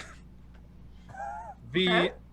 The pretty much you're in like that entry room where you came in, where the guard was. You don't see the guard. The door behind you is wide open, and the suit of armor is like just on the other side of the closed gate that led back towards the cells. And Xanorn has just finished casting Cure Wounds on you. Is the suit of armor alive? Yes, still Okay. standing. And it is your turn. Hey, Xander, quick question. What the fuck? Stay alive first. Questions later.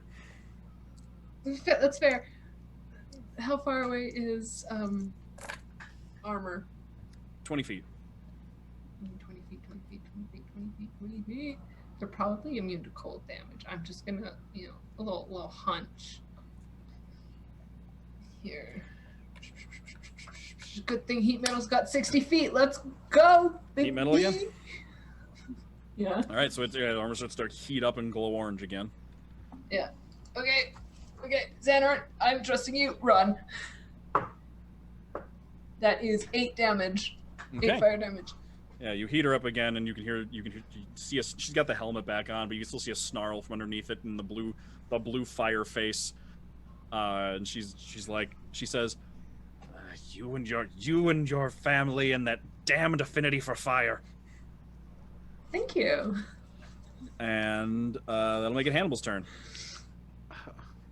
Movement and dash. Okay.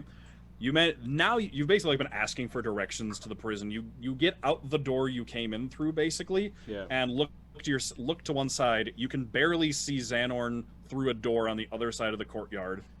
Holding Drew. And you can hear, with Drew over his shoulder, and you can see Drew like looking and fighting something, and you can see just blue light coming from inside. Hey, Zadar!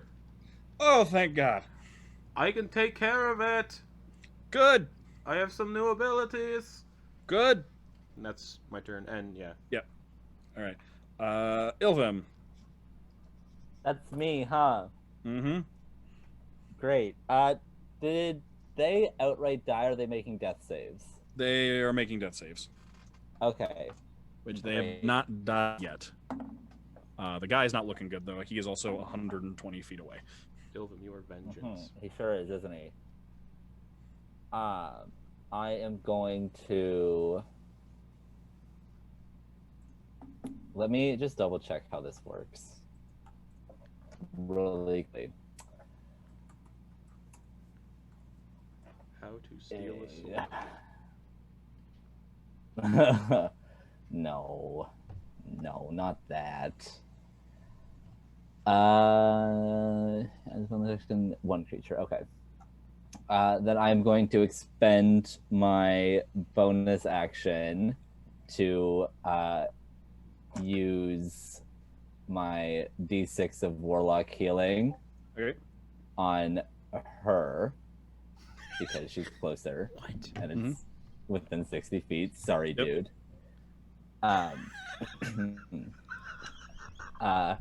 And then as she comes back to consciousness, just be like, in Ferrith, just like, you're not worthy of the Inquisition.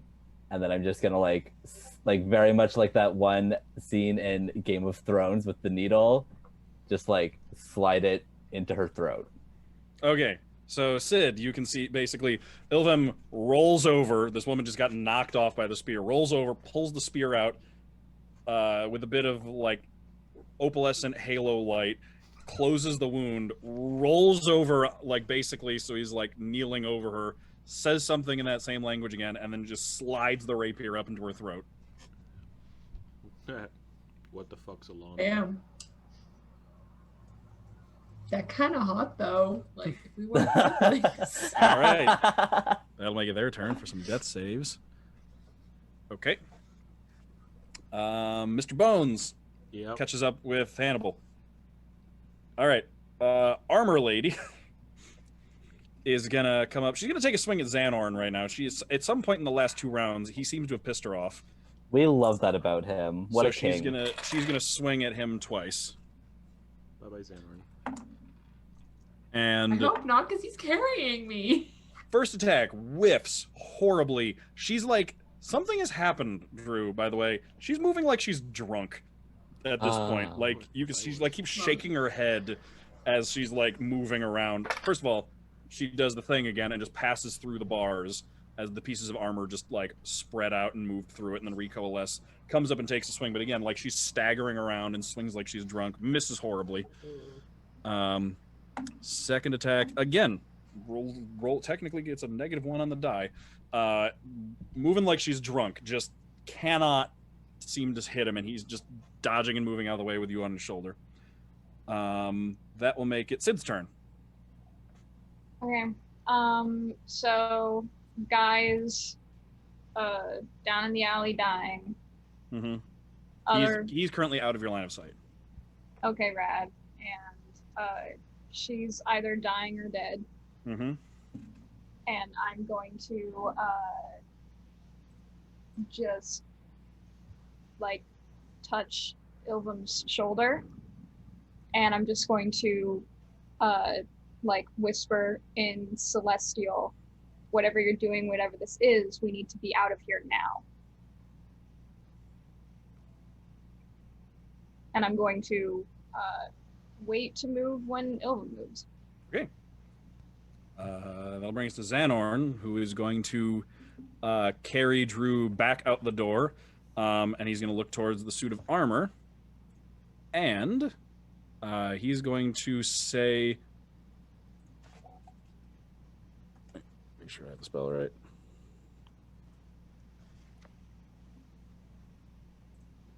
Yeah, he looks at her, and he is going to say, "Hey, you want to hear something funny?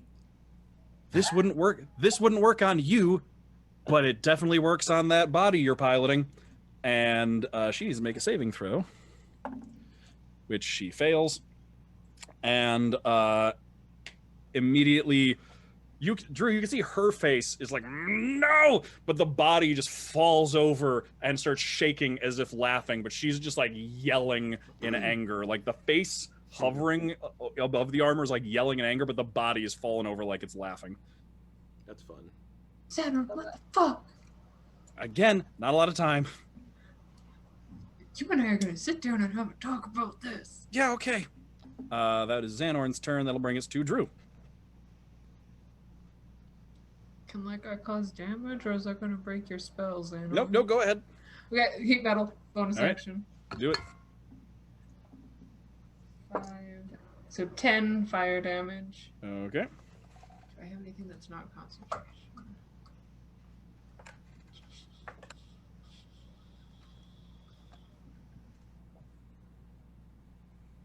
Sounds bonus action.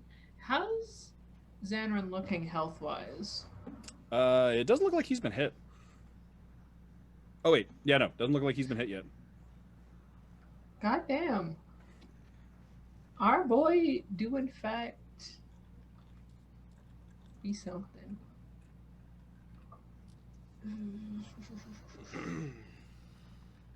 I don't have anything that would cause damage that I can do right now, so I'm just going to I do. Kill yourself. I will heal myself. There you go.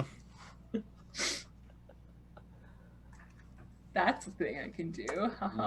Okay. For How's Xanorn 7. looking?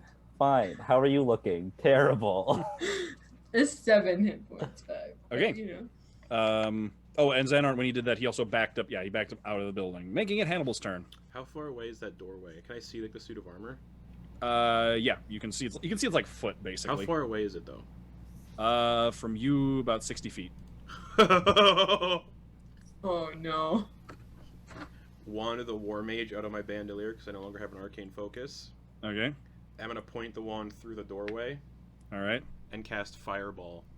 Okay. So, Drusilla, you see Hannibal. You spot Hannibal as you're being carried out. Hannibal pulls out a wand, points it in. You can see just the end of the wand just start glowing orange, and then this little bead of just hot, burning energy shoots out, streaks up from the end of the wand, goes into the building. Luckily, Xanorn went slightly to the side when he backed up. Does Dexterity being saving throw. prone give you disadvantage? On Oh no, dex she's saves? incapacitated. Oh, is it automatic fail? Oh no, incapacitated doesn't automatically fail. That's the one of the other ones that causes incapacitated, I think. Really? Yeah, incapacitated is you can't take actions or reactions. Oh, that's right. I think it's like paralyzed causes you to be incapacitated and you like also can't move. Oh, So she's- man. yeah. But okay, so she's still gonna make the saving throw. Oh man, that's right. She got is a dex save. Yes. She got an 11. That's a fail. That's 8d6 fire damage. Let's go. All right, yeah. So points it. Beat of fire flies in, hits the wall of the room, and just a 25, fireball goes off. 25 much? fire damage. Woof. Owies. You can still see her. She's still there, rolling around on the ground, like with the body laughing, but she looks scorched and like heated from the heat metal. The whole building is just like scorched on the inside. A couple of fires have started. Just a column of, just door-shaped column of fire shot out. How far were we from that? You were around, like you were a little farther away, so like it shot out past you, but didn't like come at you. Ilvum and Sid, you hear like some sort of like thundering explosion sound come from a little bit to the west of you. And then bonus action, Mr. Bones, that's your target. Shoot it with arrows, I guess. It doesn't have a bow. That's right, it doesn't have any weapons. When I brought it back, yeah. Eat it up. Mr. Bones, unarmed strike it. Punch it. You can give it your sickle. Nope. Okay. Fuck right. you, Mr. Bones. Figure it out. This is All a right. demon-possessed skeleton. Yep. Okay. So that was Hannibal's turn. Back up the top with Ilvum. Great. So you said, how dead is she? Does she look like she's stabilizing? I will say that with the fact you basically brought her back just to do, she's dead. She's all the She's way dead. Okay. Yes. And can I get into a position where I can see the guy? You'd have to move. You pretty much have to move and then, like, move and dash down the alleyway towards him to see him. 'Cause Okay. he's 120 feet away, and it's not a completely straight shot. It's got a little bit of a bend to it. Just like not really even like registering Sid. Ilvum's gonna like very swiftly like turn on their heel and just like book it after where they saw the guy go. Okay, you have to stand up first, but then you can get Yeah. 45 feet in that direction. Wicked smart. So far you don't see him, but you don't know how far down he got. That'll make it. Mr. Bones yeah, just, like, movement dash. hobbles, just yeah. makes his way, movement dash into the room and gets over to her. That'll make the Skeleton. armor's turn. He's gonna make another wisdom save to try and get out of this. Does not make it. Still stuck on the ground, laughing. Mr. Bones is gonna get the killing blow. Oh no, I want the killing blow. This is important to me. Oh, it can. Yeah. Oh, actually, it can make another wisdom saving throw and it takes damage. It failed it with the fireball too. Okay. Yeah, she's still stuck there on the ground, making it. Sid's turn. I'm taking off after Ilvum. Okay, you will ease. If you're just gonna move and dash, you will catch up with movement to spare. Are you keeping pace with all of them, or are you gonna keep going past them? I'm keeping pace. Okay. All right, so you get up right next to Ilvem. Xanorn is gonna. Xanorn's gonna like set Drew down. Aw. No. Like, okay, you can. I think you can walk on your own now, right? No. Puppies. What if he helped? God damn it. That is that's concentration. So, yeah, he's gonna like he sets you down and then he moves up like right next to the door with his scimitar, like or with his scimitar and short sword like held in his hands like right up against the door. And then that will bring us to Drew.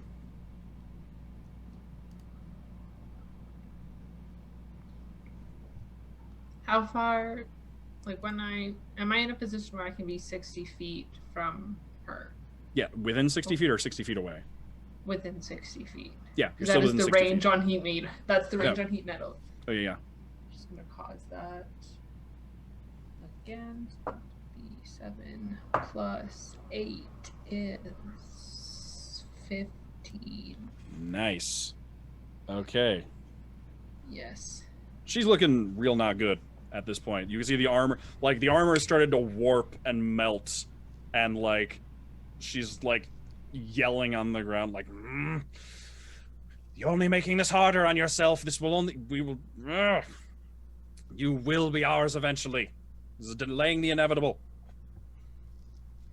Anything else, Drew? Okay, to be fair, I was willing to go with you, but it's his fault. So I'm just saying that was a bad idea. I'm just saying, Xander, maybe you should shut up and let me live my life. I'm gonna post up, hold my action to yap if she comes out. Hannibal. Bonus so action. she needs, real quick, she needs to make a saving throw. She does make the wisdom save this time, so she stops laughing. Okay. Bonus action, tell Mr. Bones unarmed strikes against her. Okay. And then as my action, is there any way I could like move to see into the room, like see her on the ground? Yeah, you can like move over a little bit, yeah. Hello, it's me, Hannibal. Ball sacks. Let's go with let's see here. Let's go with a little Toll the Dead. Okay, so is that a wisdom save? Correct. And Okay, it'll be 2d12 because she's taking damage. that's a 19. That succeeds. Okay. That's my turn. Bones managed to shake out of it. And then Mr. Bones. No, he does. He goes. Yeah, it's his own turn, yeah. Yeah, that's right. Ilvem, keep moving. I'm gonna keep moving until I'm within 60 feet of him. You keep moving, so you're technically within 60 feet of him at the end of your last turn, but like you couldn't see him. Okay. You keep going. You move another 30 feet. You still don't see him. Actually, and as you move another 30 feet, you can see about 25 feet up from you. You can see like what looks to be a pool of blood on the ground with like a streak through it, and then like looks like every other footstep in blood that slowly fades, continuing down the alleyway.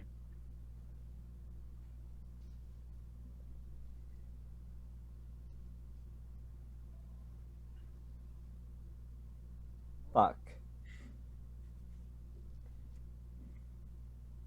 I'm going after him. Okay, he's gonna keep going. Yeah. Okay, still more alleyway at this point. You're not sure when he got up. Okay. Mr. Bones. Yeah. Make those unarmed attacks. First one is a 13 to hit. That is gonna miss. Okay, the second one. Yeah, no, that's 6 to hit. Okay, just clang, clang, clang, scraping noises of claws against armor, but she's managing to keep him back. I was gonna make it her turn. She's just gonna take a first Yeah. attack. Swing Bye at bye, Mr. Bones. Oof. Even let's see that. 22 to hit. That hits Mr. Bones. Okay, so that's gonna be wow, real low. For 8 slashing damage, Mr. Bones isn't looking so great. and then the cold damage. is 16 cold damage. Mr. Bones is just a pile of bones. So it just swipes her sword through Mr. Bones. No, and like Mr. Bones. flashes through him, and then like the bones all freeze from the cold damage and like crack from like snap frost, and then he just scatters against the wall. She stands up, she steps outside. Both Drusilla and Xanorn get ready to tax on her as she comes out. Drew, go first. We did have a casualty tonight. Oh, Mr. Bones. Mr. Bones. Mm-hmm. It was almost Drew. to be Just honest. have to pay respects. Let's get some F's in chat. F's in chat for Mr. Bones. Yep, there's one. We go, no. Drusilla does not hit. What'd you get? 7. Okay, yeah, that does not hit. All right, and Xanorn will attack with a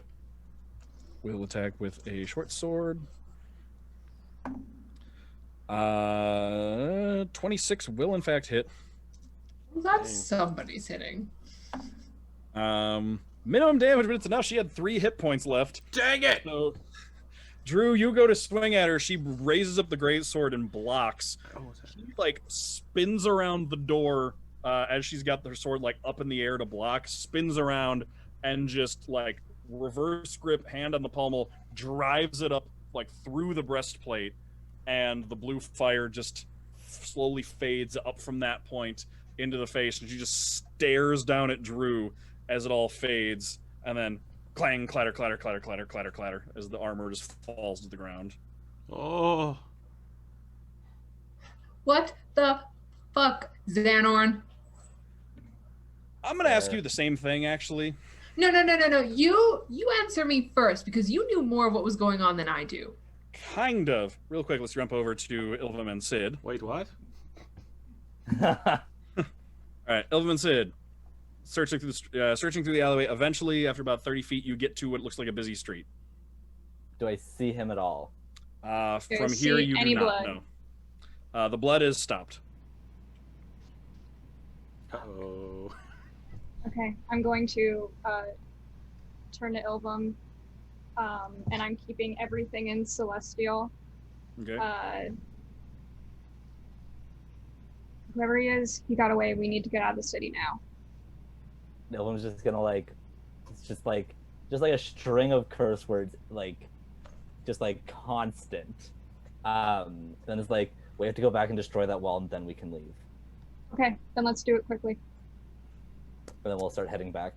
Okay. When you get out to the street right about now, you can hear you get faintly, because it's nighttime. People have started to go home, so it's like that nighttime quiet where you can hear hear from far off. You can just faintly hear a voice that sounds familiar yelling, "What the fuck, Xanorn?"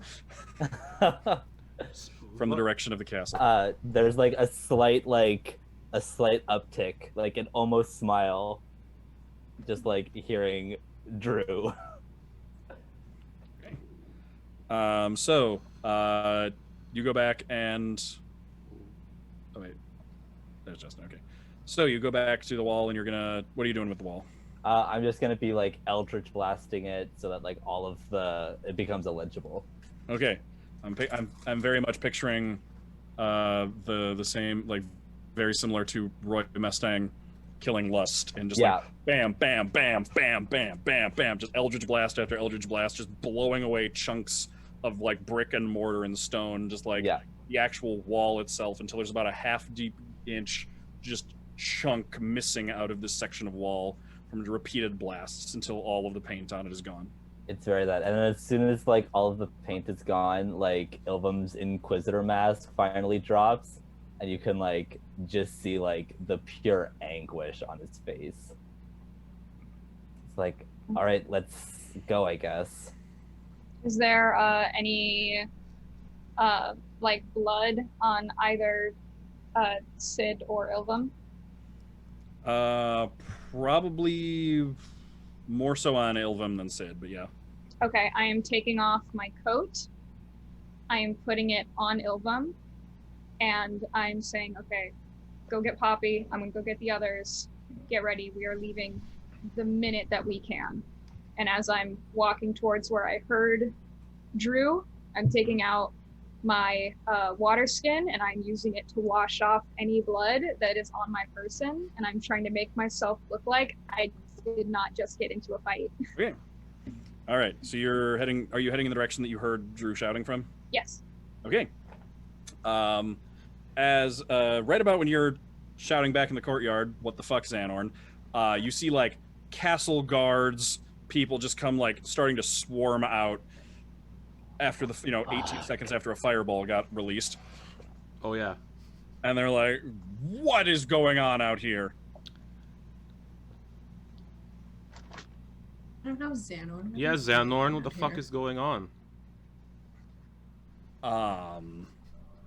We were attacked by a living suit of armor, and he's like staring down at the armor, which, the second someone looks away, it vanishes, and he is like, you can actually see his eyes have started to like water a little bit as he's like keeping his eyes unblinking, staring at it. When I notice that, Drew will also look at the armor.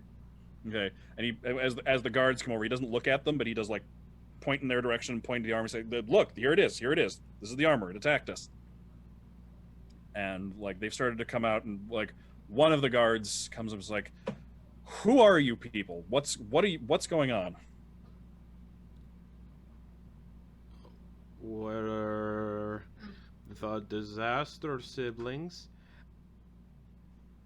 And That's not comforting. I got a message from this individual here telling me prison, and I assumed my traveling companions here were under attack, and when I arrived, they were being attacked by this piece of armor.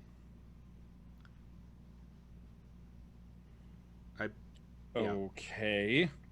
So I threw a fireball at it. All right. You can see. That would explain the char marks. You can see there's like a little bit of like not believing you, but then from like the castle door up above, Hannibal, you hear a familiar voice yell out, "If it makes any difference, that is one of my most honored countrymen, and I vouch for everything he says." As oh, thank you.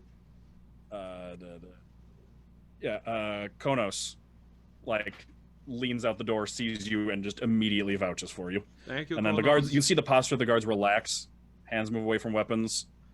They say, "All right. Well, in that case," and they look at him with like a good amount of deference and respect and say, "In that case, we apologize for jumping to conclusions. We apologize that you were attacked within our city. We're sorry. We will investigate this. It happened immediately." Thank you. Don't bother. You won't find anything. Is there anything you know that would be helpful for us to know? It won't harm you. Just stay away from it. It won't harm you. It's after me. It's not after you. And I'll be leaving soon, so you have nothing to worry about. All right. And like at this point, like since they've seen it and everything, Xanorn finally like closes his eyes and like starts rubbing at them. You can see like they start to water, like what happens when you don't blink for too long and then you finally let your eyes close. Oh, ow. About this time, Sid, you come in through the open gates and you can see a bunch of guards standing around. You can see Hannibal and Drew and Xanorn standing there. The guards actually seem to not. You can catch the tail end of that bit of like the guards apologizing. And you can spot the busted up armor just past that doorway. Okay, Sid runs in. "I heard an explosion. What happened?" Fireball. "What did you fireball? What happened?" The armor that arrived. I was in the library and Xanorn sent me a message saying prison, so I came here and saw Drusilla and him being attacked by another piece of armor. Okay. Is everything okay here? If that happened, we should probably get out of here as soon as possible. It's not safe for you. That's what I'm thinking. Mm-hmm. Okay, I'm gonna look at the guards. Are we cool? We're gonna yes. leave. It's not safe for her. All right. Apologies. And one of the guards actually, like, who's coming out of the gate, sees you, Sid, and like squints and says, "I'm sorry. Are you Wayfarer?" Here we go. Depends Here's on Sid who's shit. asking. Who are you? We received a missive with your description, a description of a group, but you're the one who had the description attached. Post, letter, mail. Where is it? Can I see it, please? Yes. And he like goes back into a guard shack and brings out an envelope and hands it to you. Okay, I'm taking it and opening it immediately. Okay, you see 2 letters. Okay. One, neither one of which unfamiliar handwriting. One, Okay. familiar handwriting. Okay. Would you like me to read them, or would you like me to send them to you so you can? Can you send them to me so I can read them? Yes. This is the first one you open. Are you sending them through Discord? Yes. Okay. I also found out that I'm not the only one who looks like me. Okay, so the first one says, and he's not reading these out loud, Okay. but will probably tell his siblings what it is on the road, depending. To the honored Sipario of House Wayfair, we met briefly in your visits to the temple. My name is Sir Igro Coronel. Mhm. So Sir Igro, and I represent the interests of the Silver Flame and the Tetrarchy. Work closely with one of my superiors, Shahela. However, I'm writing to you now not on behalf of the Silver Flame, but in regards to a matter of personal importance. If you're receiving this message, then you are currently in the city of Bastion. Somewhere to the south of where you are now is an ancient site of magical power called the Windwell. It has a deep and forgotten history, but it is a location of significant power and is personally important to me. I have discovered that a group of individuals has found their way to the well and appear to be using it for ill intent. While the well's power is not easily abused, I would hate to see these people discover a way to try. I have no agents in the area, and the temple cannot risk an incursion into Bastion lands, given how precarious things are politically in the region. So I have to ask you for your help. Please, if you have the time, find your way to the Windwell and remove these individuals from it by any means necessary. I've included a map with this letter, and I have contacts within Kukui, where Shahela tells me you're going, that can provide you with payment for your services upon your arrival, should you choose to aid me in this way. Make your way to the Covenant Embassy in the city of Aketu. Mm-hmm. For your reward, I will be able to verify the deed when it is completed to make sure payment is provided for you when you arrive. Thank you in advance for the help. I hope you will provide. I have heard of the noble deeds of yourself in your prestigious house and hope I have not misplaced my trust in this matter. Okay. Hey, Interesting. I will relay all of that information to the group when we get the fuck out of here. Okay. The second one is in a more familiar handwriting. As your eyes scan the page, at the very bottom, you can see the name first. Uh-huh. Say it. Starts with a B. Yes!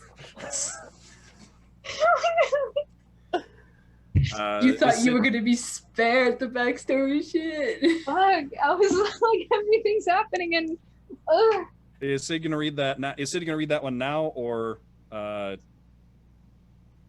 wait till y'all get on the road more?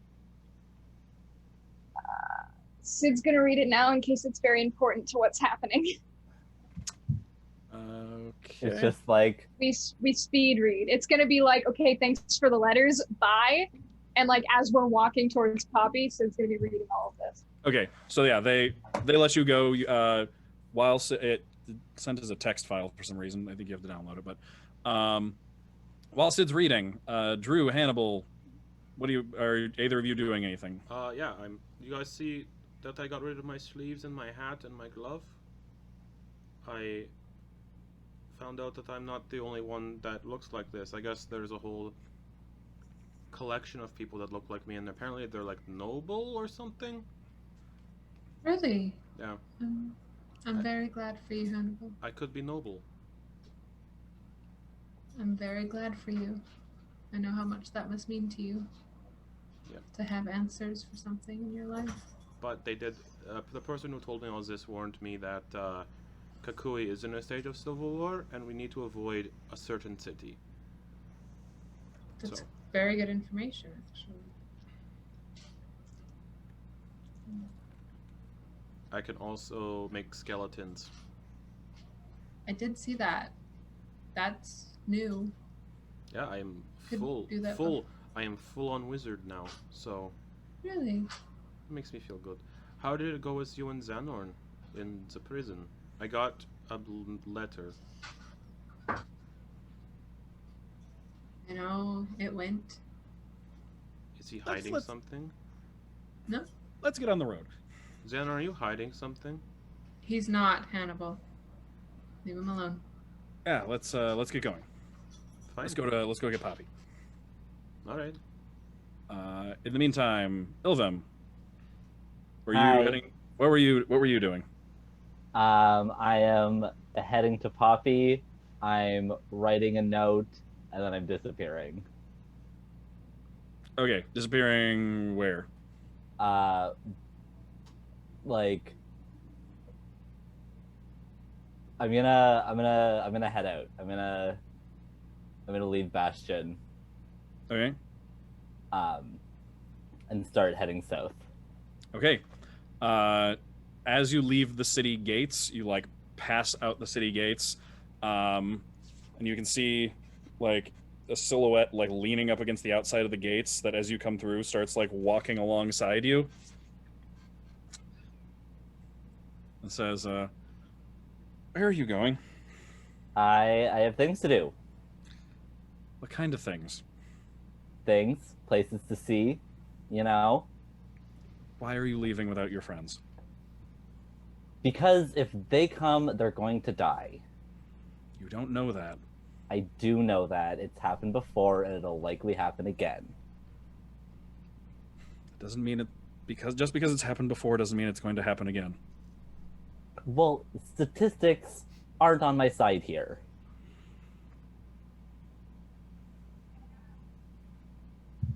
Back then when that happened, you didn't have anyone watching over you. I can't hurt more people that I care about.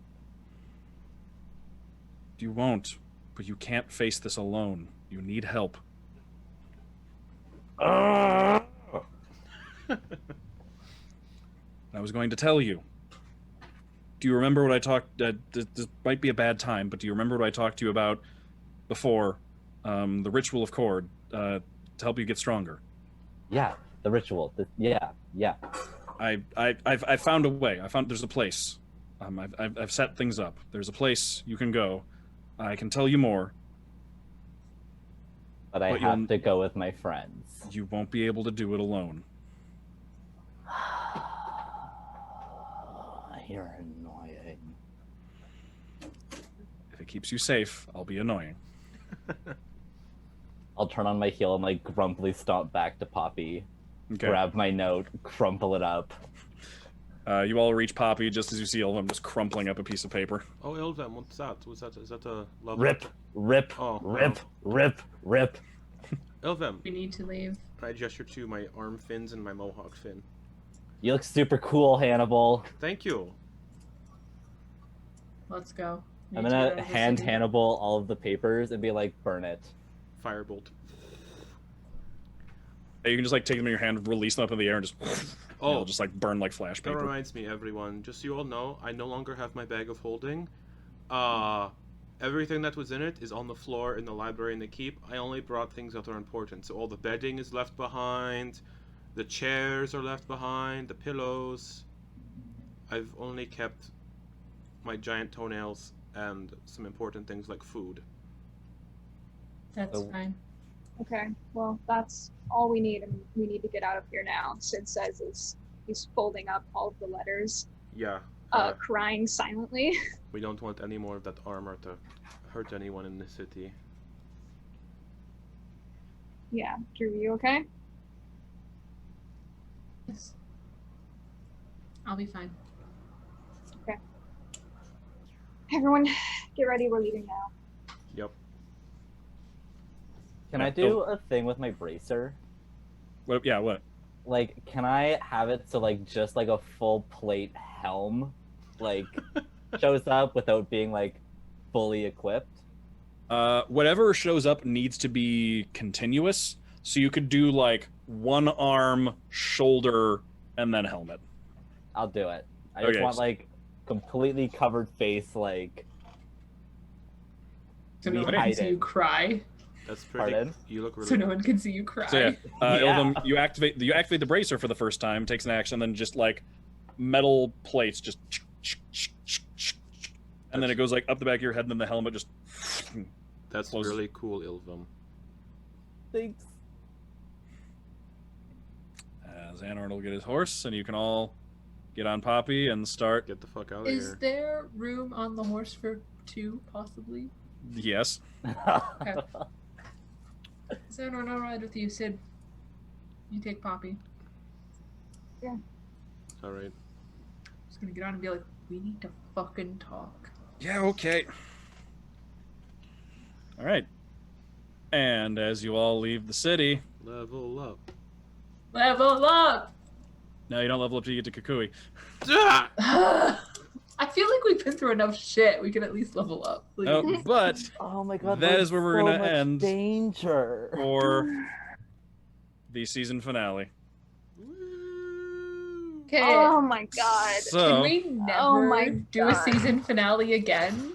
But also, like, let's do it again. Yeah, Oh that was my- amazing. Oh my god.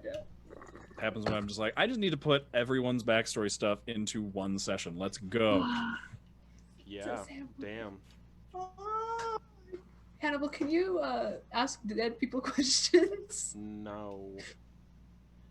Damn it. Also, that corpse is back in the prison cell. Yeah. Well, we can turn back. All right, so thank you, chat, for hanging out with us for this session. Yes. We will be back with a recorded session next week, Yep, and then next in 2 Sunday. week we should be back with something in this time Oh, in I this time have slot. Ideas. All right, so we'll be figuring something out. We will see you then. In the meantime, Goodbye, everybody. have a great rest We'll of see your day, you everybody. in an hour and a half for Call Bye. of Cthulhu episode 2. So, bye Yeah. everyone. I'm definitely not gonna do a quick change. Bye everyone.